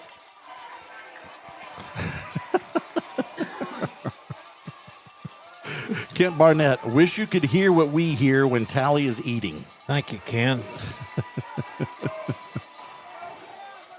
I'll open up this foot locker full of stuff on you. There's a shot down the first base line. It is fair. Race to the bag, and Ireland will beat him there on the toss from Brown. And there's your second out on the 3-1 put out. Brooks Helmer, former Rockwall great, says Overstreet's going to be a problem for hitters next 2 years. I agree 100%, Brooks. We saw his mom, Jana. She was here earlier. You know what? She said she would come back to the booth if we lost that lead. She needs to get back here because we took the lead when she was here. Right.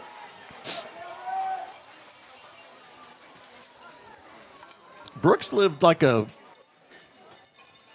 house over from me for a little bit. Him and Bo Wimpy. Really? They shared an abode. Yeah. On Texas Street? It was on Rusk. Rush. Mm-hmm. And we're on Tyler. Oh, Tyler.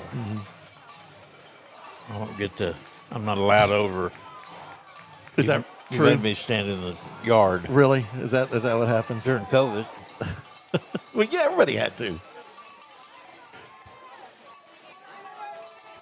I wasn't feeling too well then, so everybody had to keep their distance. Here's Dylan Cheek stepping in. 1 for 2. Now that you found out it was fraud, does it bother you any? I can tell you 100% it was not fraud. At least what I had. I can tell you that right now. It was cool meeting Jesus. They got two more warming up down there. Yeah. Dylan Cheek will take a strike right down Main Street, and count evens up 1-1.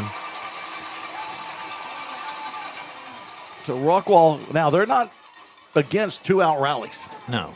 We can throw out a 2-out rally on you at any point. 11 runs against Waxahachie with 2 outs. That's a good point. Here's the 1-1.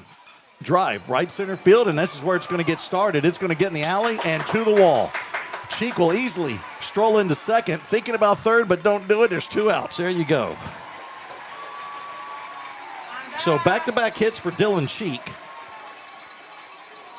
We'll put Rockwall in business with a runner in scoring position, and Brent Solis now stepping to the plate, 2 for 3 on the afternoon. There, thank you. Jana's back. Did Brooks tell you? Oh, did you? Okay.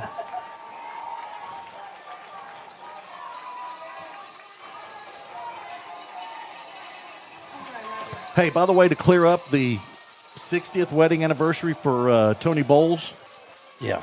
it is his Uncle Jerry and his current wife. I was really worried about that. Well, I know, it confused you. 2 outs now. Solis awaiting the first pitch of this at bat. Slider just misses, so the start out 1-0. You know, he could hit a bomb. That's what I'm saying, man. He's got one on the year. It's not unheard of. Just turn on one. Flag's blown directly to left field. That's the difference in the ball game when Logan Brown turned on one. There's a shot back up the middle, base hit. This should score Cheek. He comes around third. There's going to be a play at the plate, and he is safe. Just under the tag. And Rockwall will cut that 2-run deficit to 1. Thank you, Jenna Helmer. Didn't take her long. Did not. That's the third RBI for Solis in this ball game. He stays at first, does not get to second on the throw. That was close. What a throw from center field from Burkett. 2 outs. You're going on contact, and that thing was a mouse hair from being out. Now it's A.J. Newby with an opportunity. 0 for 3 so far this afternoon, but we're going to have a talk on the mound as Rockwall has cut it now down to 7-6. What a ball game between these two clubs. What a series. Rockwall Yellowjackets not even thinking about being in the top 25 pretty much all season. I'm sure at the beginning of the year they were, but this thing did not start out well for the Jackets. And then you've got Keller, who's been there and been at the top all season, and they're going neck and neck. Abe says hi, Miss Homer. Lake Travis already in the final. Punched their ticket. Congrats to them. We're familiar with them from a little football action. Played them a couple times. That's a cool place to go play football. They got a great scene there. Why do you hate it when I bring up other sports? I don't. Yeah, you do. You gave me a look. That's the look that Autumn gives me when I don't get the trash out in time.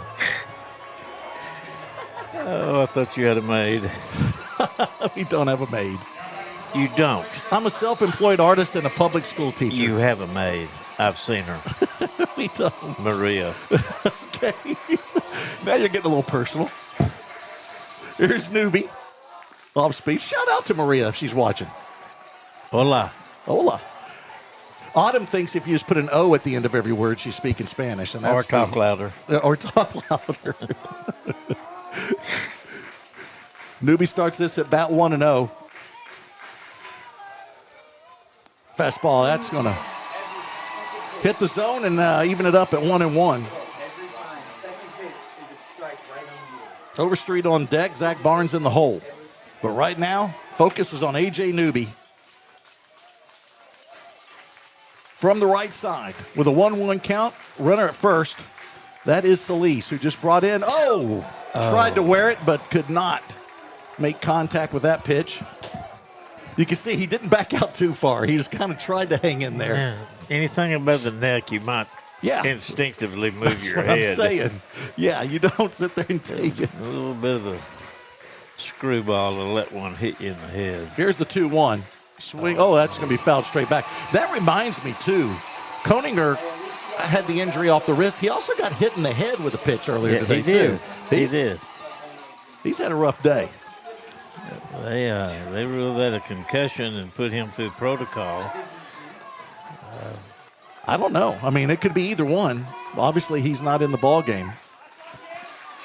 It's Bodie Davis taking his spot at shortstop and hit for him last inning. It's 2-2 count, 2 outs. Solis at first. And here's the 2-strike pitch. Off-speed drive back up the middle. Base hit. That? Solis will stop at second, and Newby will stop at first. Back-to-back singles. Actually, 3 hits in a row with the back-to-back singles and then the double by Cheek to start this. Coach, I told you, we are not against 2-out rallies. We're all in. No. And Reed Overstreet's up. You bet. Overstreet already has a single back in the 4th. Over fence. Oh, I would love Overfence to live up to his name right now. It was Reed that had the 2-run homer. And I believe that was game 1, if I'm not mistaken. Just walked to Hatchet. Yeah. To give Rockwall some insurance runs. That was when we answered 2 with 2. Yep. That's right. 3-0, 3-2, and then it was 5-2. There you go. All right, let's see what Reed does here from the left side. Slightly open stance against the right-handed Ireland. He'll step off the rubber and reset. First baseman and second baseman playing way deep. Not even holding Nuvion. Yeah, not even thinking about it.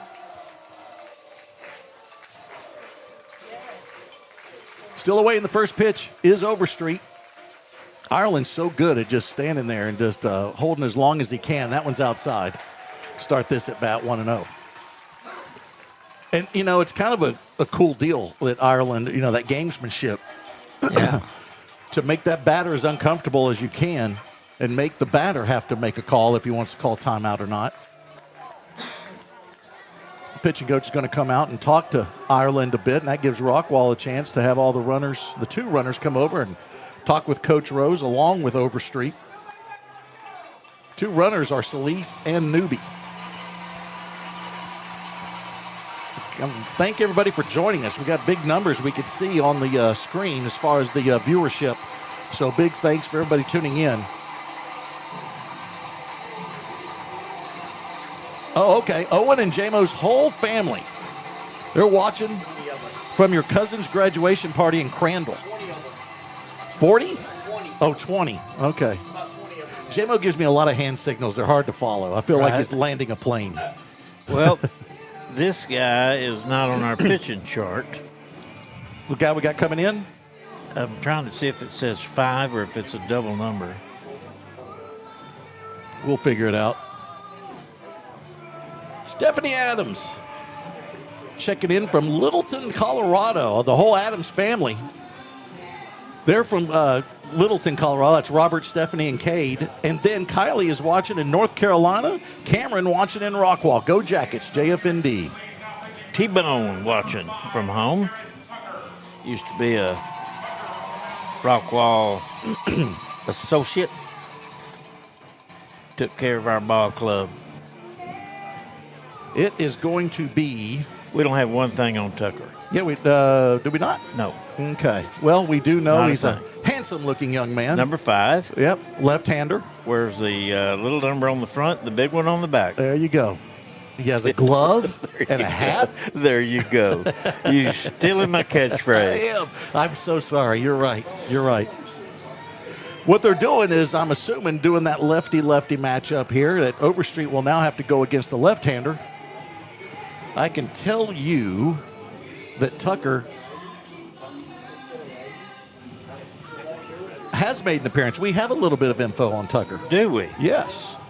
He Okay. made an appearance in the 8-7 Keller win over Trinity. He pitched 1 1/3, gave up 3 hits, 2 earned runs, a walk, and no strikeouts.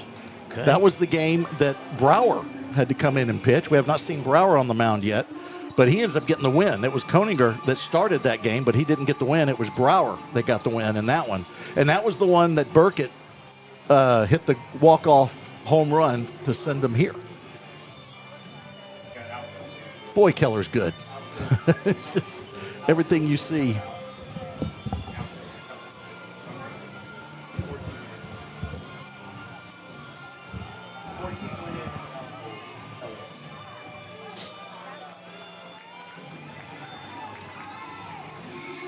I think Bogus is going to go in. Is it to right field? Yeah. Okay, so Bogus will go in for Leslie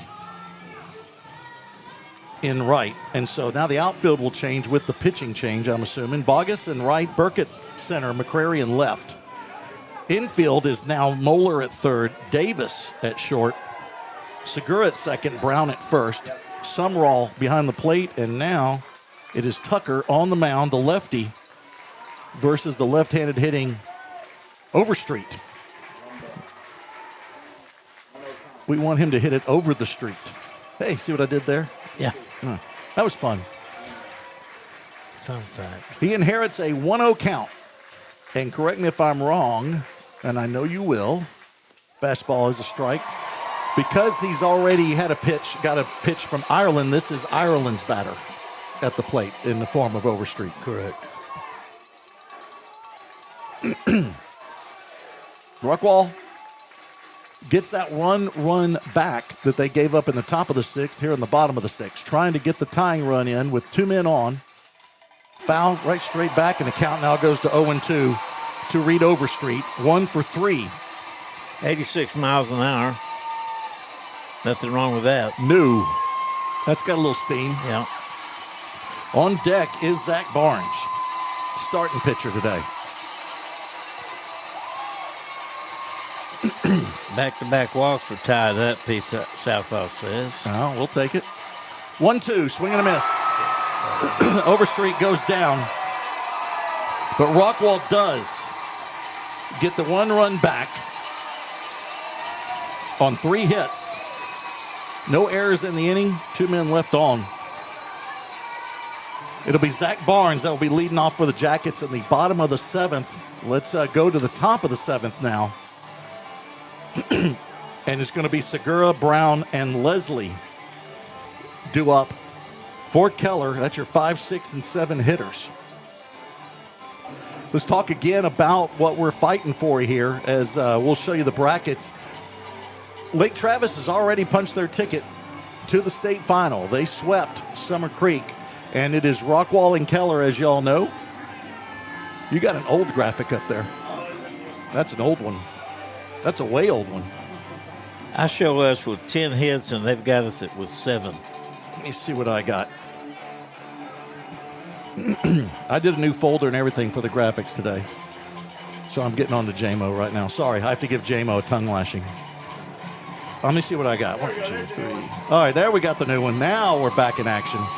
To explain to everybody what we're fighting for here with Keller and Rockwall going at it. Keller with the 1-run lead. We go to the top of the 7th.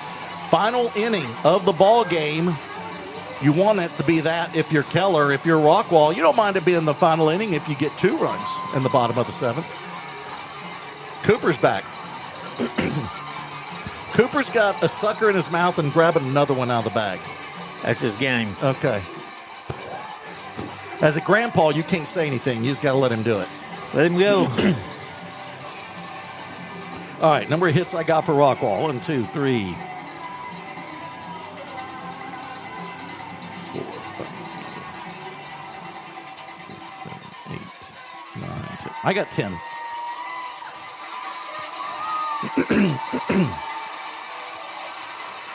He got us with 7. That's all right.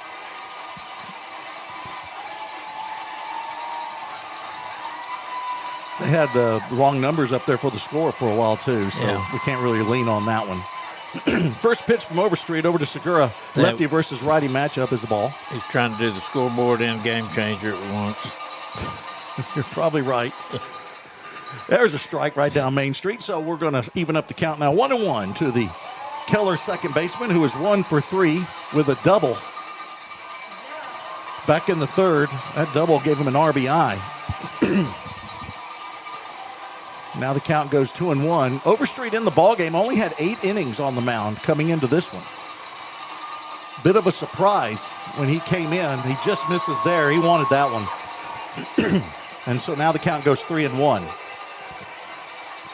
Keller fans making noise. Don't need any free passes.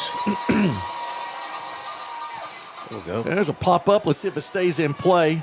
That is Barnes making the call and making the grab in foul territory. Boy, that's a big out there when you had 3 balls on him. Yeah. And now Logan Brown, who hit the bomb that gave Keller the lead, a 2-run homer. That was back in the 5th. Gave Keller, it was 5 all, and then Keller, he hit the 2-run homer and made it 7-5. Actually, it made it 6-5, and then a run came in later in the 6th to make it 7-5. Swing and a miss now from Brown. So overall today, 2 for 3. He did have a single back in the 3rd. That home run was a 2-run homer, so 2 RBIs tagged on to that one. That one's outside, evens up the count at 1. Brown will be playing at the University of Houston once his career's done here at Keller.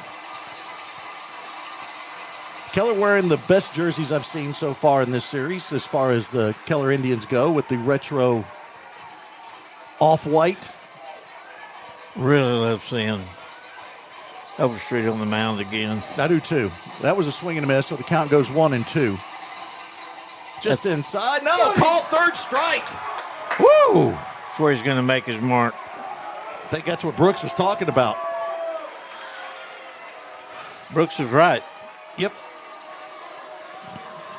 Second strikeout of the game for Overstreet. Of course, if they watched Rockwall games in the last 3 years or kept up with Perfect Game and Five Tool and all of that, kids been all over the nation.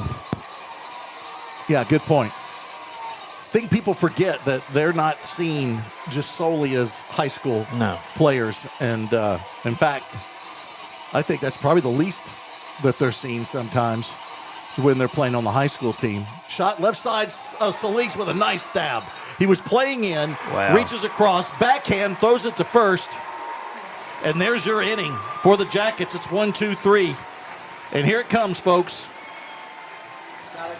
Season is down to 3 outs. They need at least 1 run. No, we're going to keep it here. It doesn't bother me at all that we've, I think we're starting out with 7, 8, 9, if I'm not mistaken. We are. That doesn't bother me one bit. Well, look at it. You got 2 singles. 3 singles. 3 singles, you're right, in there. And 2 walks. 3 of them have scored. Yeah, bring them on. This is good. Bring them on. This is good. Let's do it. Why not us? Why not Jacket Fight Never Dies? Let's do this, boys. Put a big candle on that Jacket Fight Never Dies. So all of Rockwall, send that positive mojo. Craig Brooks and Lisa are watching from New York City. He's so big time, Craig Brooks is. Kendall, you have got to quit spending so much money. I love the, what's that called? I love the gesture. But she spent a lot on this one. Yeah. Yeah, thank you, Kendall. 4 big sandwiches, 4 tacos, 4 orders of fries. Hey, the Webbs are watching. Heart of the Hill Country. They're in the Lampasas area, I think. That's what she just said. Friday getting another award? I'm sure he is. He had to go to Arkansas, watch a former player play in Arena League. He probably got an award there. I bet he did. Favorite fan.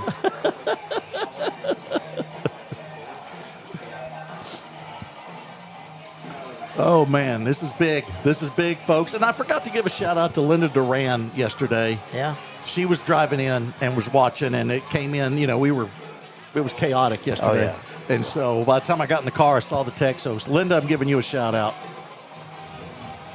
Big thanks to her and all her work. Another former school board trustee.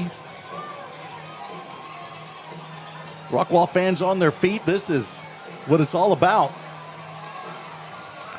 Beginning of the season, if they say, Coach Rose, what do you think about being down 1, but you're in the state semifinal, bottom of the 7th? 1-1. I'm taking it. 1-1 games. Yeah. Deciding game. Who wouldn't? Who wouldn't? This is great. This is outstanding. Zach Barnes now will step in. He was your starting pitcher. Now he's got to do some work at the plate. Officially 0 for 2. He walked back in the 4th, came around to score. You got both sides shouting as loud as they can. This is a great atmosphere. They're on their feet. Yep. Chris Pena, I forgot to give him a shout out. He's at a family function, so thanks for tuning in, Chris. Jeremy Sloan's listening. I got to call him when the game's over to tell him what the score is, he said. Oh, okay, good. There's a fastball just missing. Actually, that's an off speed, excuse me. As coming into this one is Tucker. This is his 2nd inning of work. Gerard Tucker, full name. Where's the number 5? Comes in with the 1-0. That one just on the corner. Evens up the count now. Zach Barnes in the playoffs, 267, but 2 doubles, 5 RBIs. Has really been hot. It's been such a streaky player, but at the beginning of the playoffs was just on fire. Don't forget, he's just a sophomore, too. Exactly. There's a right down main. Yeah, he knew that. Yep. That was a fastball. Hit at 84. Nothing predetermined. Barnes, let's go. So 2-strike count now on Zach Barnes. Now at first base, started the ball game on the mound. Here's the 2-strike pitch. Shot right side, just foul down the first base line.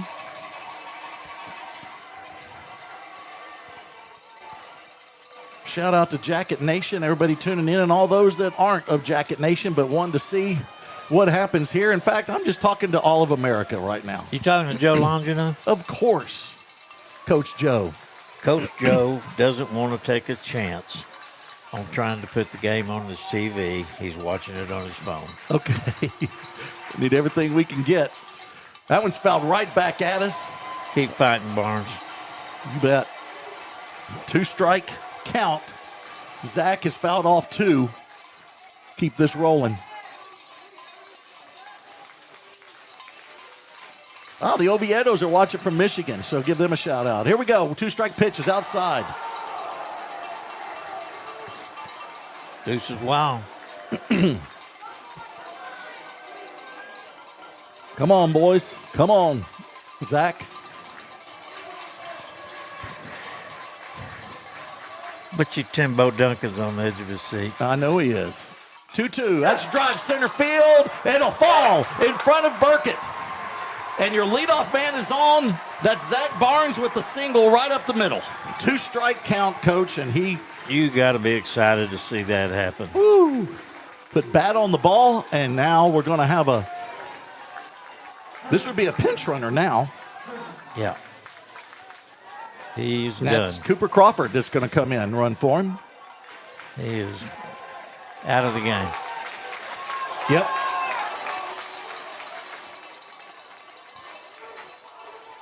One of our JV kids brought up. Yep, that's Cooper Crawford. Wanted to double check on that. He'll be running for Barnes. You're right, Coach. That burns Zach. He's done. But it's Case Cavan at the plate. Or no, I think we might have Spurl stepping in for Cavan. We do. We do. We got Ruger Spurl hitting for Case Cavan. It's a gut feeling right here. Cavan's 2 for 2 with a walk. Scored a run. But you want to have that right-handed batter against the lefty matchup, I'm assuming. Is that a part of it? Yes.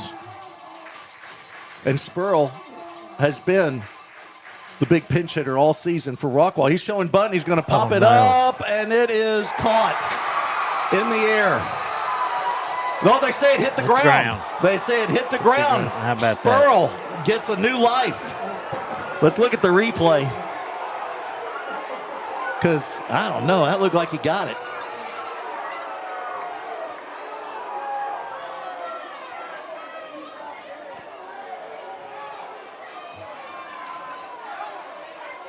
Did he catch it? It looked like he caught that in the air on the replay.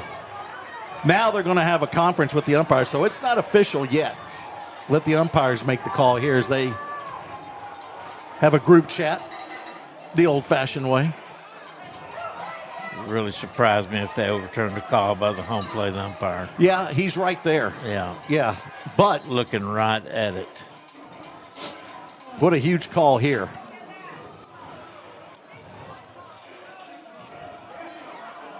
Now they want to talk to Coach Rose. That's not a good sign. Not when they're going to tell him that he's out.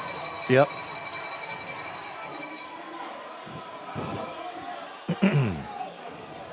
He's telling him right now, you're right there at it. They're way back here. And you're going to tell me they saw it and you didn't. Right. They're saying he caught it now. It's a reversal. Oh, what a tough call. Season on the line. You know, to give credit to Brown, we got to give Brown credit. He's the one to make the grab. Immediately, he did jump up and celebrate like he got that. Yeah. And from the replay, it looks like he got it in the air. Really? It does. But that's a tough reversal. He didn't feel good about it or he wouldn't have brought a buddy with him. Good point.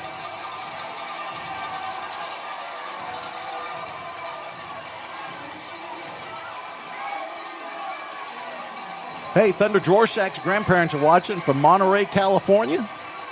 That's so cool. It is.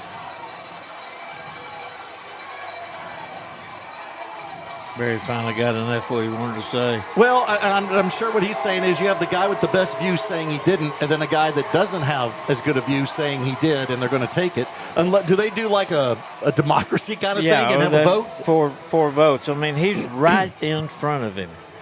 Now, I thought he caught it. Yeah. He did. Yeah, it looked like he did. So that'll eliminate Spurl on the foul out. So 1 out, Nobody hurt. Nobody hurt. We're good. and Crawford still at first, running for Barnes. Now batting for the Yellowjackets, catcher number 16, Brock Schaus. Brock Schaus. Did he say catcher? Thought he said catcher, number 16, Brock Schaus.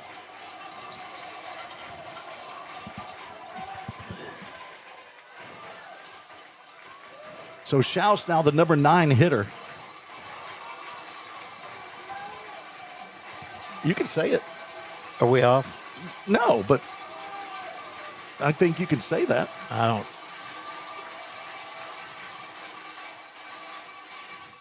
I wouldn't spout side there to Schaus to start this at bat. Oh, I see what you're saying now. I thought you were going somewhere else. Yeah. Yeah. No, I agree. I agree. So 1-0 count now here to Schaus. 1 for 3 in the ball game. Got a single back in the third. Struck out and then grounded back to the pitcher. Last 2 at bats. Swing and a miss there. Count evens up 1-1. Yeah, for those of y'all wondering, we're sitting there going back and forth. We're kind of going over strategy a bit, and that's just a tough call there to get reversed. Not that, who knows what happens. If it stays, it's kind of like the high strike call yesterday against Overstreet. Right. A lot more been going on. You can't put everything on one call. No. Here's the 1-1. Back. Nope, he's going to throw over to first. Sorry. It's all right. That's a good way to... We did it at the beginning of the season. We're near the end of the season. Let's have the bookends. Schaus in the playoffs, 318 average. 5 RBIs, 2 sacrifice flies. Base hit here would be wonderful. He does have a home run. He awaits the 1-1. Got under that one. Goes foul, out of play. Moeller giving it chase over from third.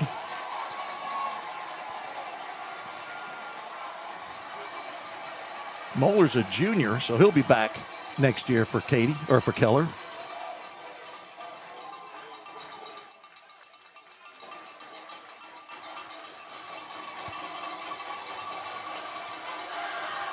Got a guy tuning in from Nigeria. That's pretty cool.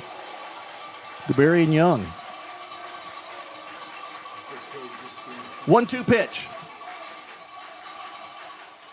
Oh, good job by Schaus staying alive. That was a jam sandwich, Coach. It was. Shout out to Coach Payne if he's watching. Haven't seen him in forever. Southall says, bad look for umps at this stage. Pitch hit to sack bunt, the other. I'll just have to go and tap it, and it'll make it bigger.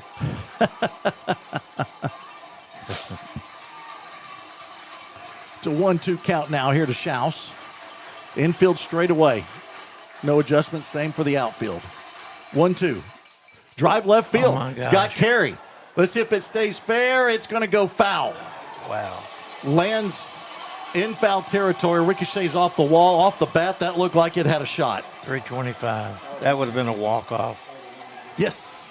Yes, it would have. That would have been fun. Just got a little bit ahead of it.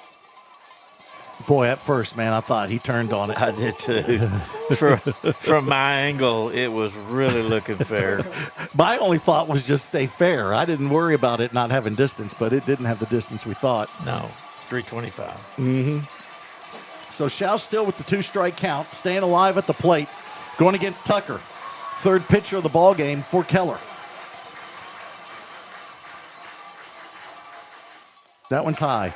I just thought of this. Why didn't we get a Keller burger at some point since we're playing Keller? Huh. Yeah, those are great. Well, we're playing Lake Travis. If we win, why don't we get a lake house? Slightly different than a burger. In today's economy. Evidently, Kendall's got the money. Oh, that's true. Kendall can get it for us. 2-2 count. Nope, we're going to throw to first. God, Back. Stop it. Why don't you just go on the field? Get on the field. I can't explain You can't. It's in your blood. Oh, my God. It's in your blood. You can't get it out. You did it for years. 2-2 count. Ooh, called third strike. So Rockwall now down to their last out, last at bat. And it's going to be Jake Ursery. Jake, 0 for 3, but does have a sacrifice fly that brought in a run. Number 14, Jake Usry. If we do not pull this out, Jana Helmer is the one sitting back here. You know, that's a left-handed pitcher. I'd lay that ball down the third base line and beat it out. Well, third baseman, You know he can. he's playing way back. Right. That's Moeller. First pitch is high. What a great opportunity here for Ursery, though. It's been a rough ball game except for the sac fly, 3 strikeouts. You can erase all that Right. with a pop. He's got 2 home runs on the year, 323 average on the season. Been an outstanding leadoff man. How many teams have their catcher as their leadoff guy? He's going to sit this one. Foul got territory. I think it's going to stay. No, it's going to get out of play. Boy, that got iffy. Oh, everybody exhale. He called for it. Called for it. That scared me. Yes, yes. When they slow down by the wall, Yeah. that was a tough one. Exhale, everybody.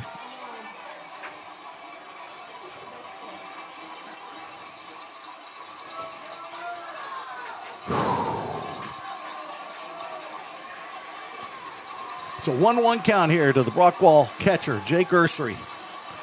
And the junior awaits. Off-speed strike. Rockwall down to the last strike.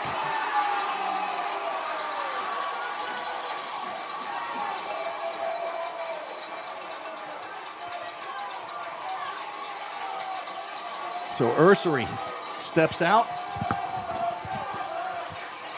Now back in the box. 1-2 count, 2 outs. Bottom of the 7th. Runner at first. Come on, Jake. Runner's going. That one's high. Runner will take second. That's Crawford. That's huge, too. That is. Now Rockwall's a runner in scoring position. He'll be running on contact. If Ursery can get that thing into the outfield, get a base hit. Got a nice hole right on the left side. He sure does. Shortstop's playing over. Now he scooches back, but it's still a hole over on the left side. Now we got a huge one on the right side. Go Oppo.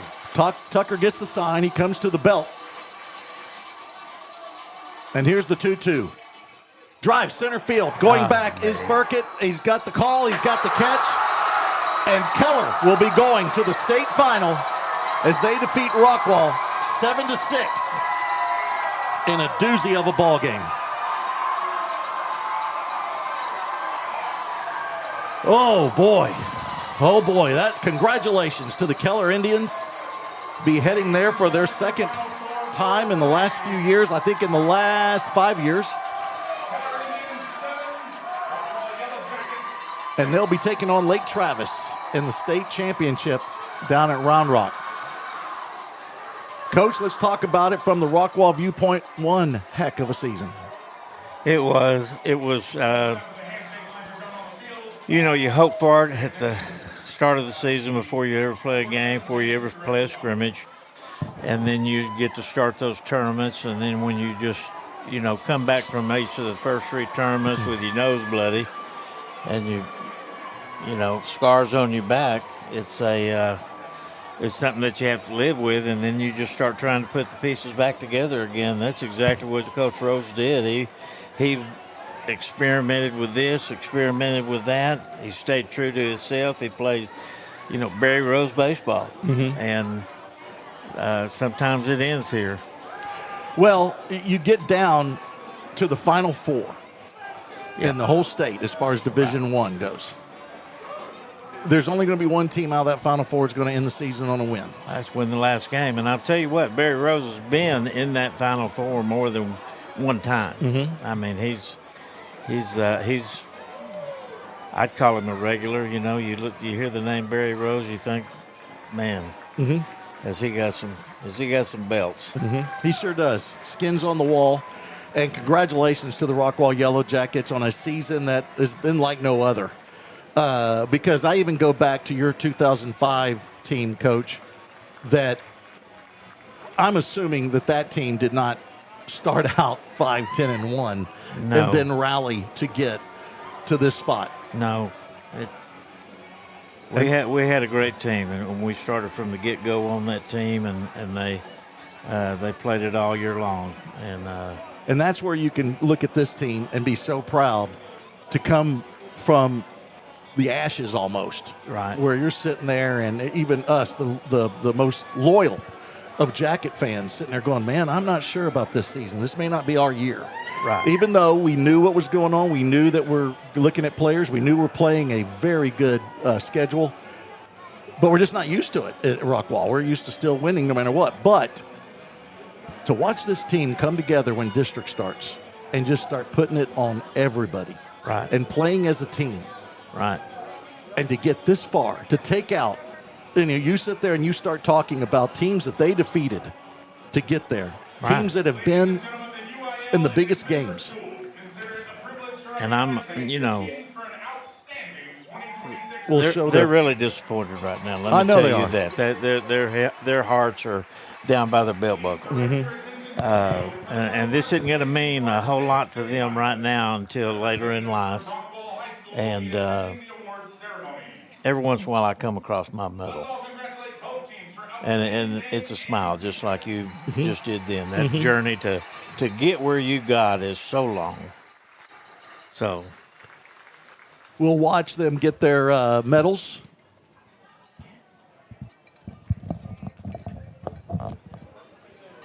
They're being presented those medals there on the third base line. So proud of these kids, what they've done. And also can't wait to see what Keller does when they take on Lake Travis. That's one heck of a ball club over there. That and we do hope that Kenninger is healthy and is able to play. Absolutely. Because that is something else to watch that kid play. Logan Brown was, all these kids were impressive to watch, but to see the Brown and Kenninger. They're right there standing next to each other. I know. Again. You can't tell them apart with that white hair. Look at that. It's amazing. But then but as we go down this roster for the Jackets, as they're getting their medals, let's go ahead and talk about the seniors. That was their last game. It was Dylan Cheek, Brent Solis, A.J. Newby, Case Cavan. And then we'll keep going down the line here. Marshawn Jackson. Parker Limerick. Yes. A.J. Newby. I just mentioned him. Oh, I'm sorry. You got Scott King. Parker Limerick, you just mentioned him. And then Schaus.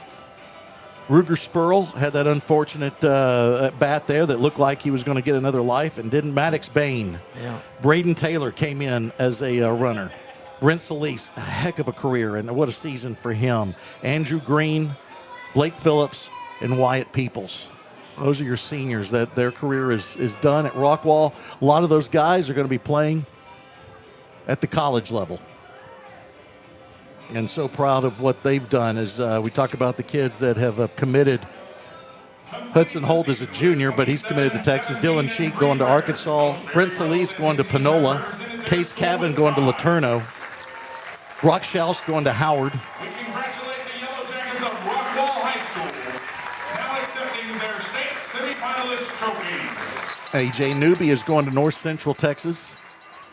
I want to name all those that are going to be playing on after high school. Well, this is Rockwall's second appearance in the state tournament, and I think they made Rockwall proud. Yeah. Oh, definitely. And I want to thank all the fans. We have a ball doing this. And it's not – the reason it's so fun is because of all the parents and the fans and all the viewers that just – we pretty much consider you you're a part of the broadcast. Bringing the food, the compliments, the visits, the online messages, all the stuff that y'all do for us. We can't thank you enough. You got so many as Randy's packing up the tacos here. But we got so many of y'all that we try to thank, and we can't cover everybody, but we can't thank y'all enough for supporting us, for putting up with us, and allowing us to have such a great time here in the booth. How about bringing dinner to every home game at the home? Oh yeah. The parents get on a list and bring us yes, something to eat. They know we hadn't eaten. Mm-hmm. They know we can't afford it. Right. Not with what Chris Curtis pays us. We can't afford that. But we do thank everybody. Yeah, I can't imagine any other crew having it better than us during baseball season. We show up in that booth, and somebody's either brought us food from a restaurant, or a lot of times they've made it themselves. And it is always the best. And the parents are so supportive, even putting up with us. I know I mess up, and so the times that I've messed up, that they will let that slide as far as naming the wrong guy, or I forgot to mention something, or said something wrong, and I just want to thank them from the bottom of my heart, and I know you do too, Coach. Well, my pledge to the parents is I'm going to work hard during the off season and try to bring Billy along and keep those mistakes from becoming compounded. I'll keep it at a minimum, and we will see what he sounds like next year. That's true. That's a job of biblical proportions, my friend. That is going to be a tough one. That's the Trinity. Yeah, that's the Trinity. Glad we educated you on that. Yeah. So, but thank you to all them, all the fans, all the parents, all the players. The players have been so fun this year too. Oh yeah. They embrace it. They come in and visit with us. They play along with the jokes. When I called newbie's home run for Cavan, I'm waiting, and they should have been. I'm waiting for parents to be mad, and they couldn't have been nicer and giving me a hug and saying this is fun. And so I can't thank the newbies and the Cavans, all them enough. And Mr. Limerick writing the limerick all year long, getting the limericks. Oh yeah, the guy. Then of course we got to go to thanking everybody in the booth all at home all season with Dalen, Alan Phillips, Dale Downham. We give him such a hard time. We love Dale. Terry's up there with him. Perry's up there. And so, big thanks to them. And, of course, as we move on here to the network, it has been such a great year with Chris Curtis running the show with the initial year of the Rockwall ISD Sports Network. It was a big challenge. That was a home run. It was a home run. Him and Greg Priest decided in the summer last year, we're going to do our own network. We're going to move forward and do that network. And boy, have they been great. And Chris has done an outstanding job. Lisa Trammell has been just unbelievable, putting this thing together. JMO, you've been outstanding. Thank you to JMO Starrett. And then to Trevor Webb. And it has just been a ball. It has been a ball. And to all those that announced with us, with David Sweet, Jeremy Bryant. Chris blew me away with the most outstanding broadcaster award that he gave me Friday night, yes. And that just much deserved. I thought so. Yeah, I think it was well deserved. It was well deserved. And so, but then, Coach, thank you for putting up with me, and it is always fun. It is always fun. It's always a challenge. But it's always fun. Oh, that was the backhanded slap right there. No, that is all there. And then, of course, our newest member that came on during the playoffs, Owen Honeycutt. Yeah. Jumping in and just taking charge and going out there and working the camera.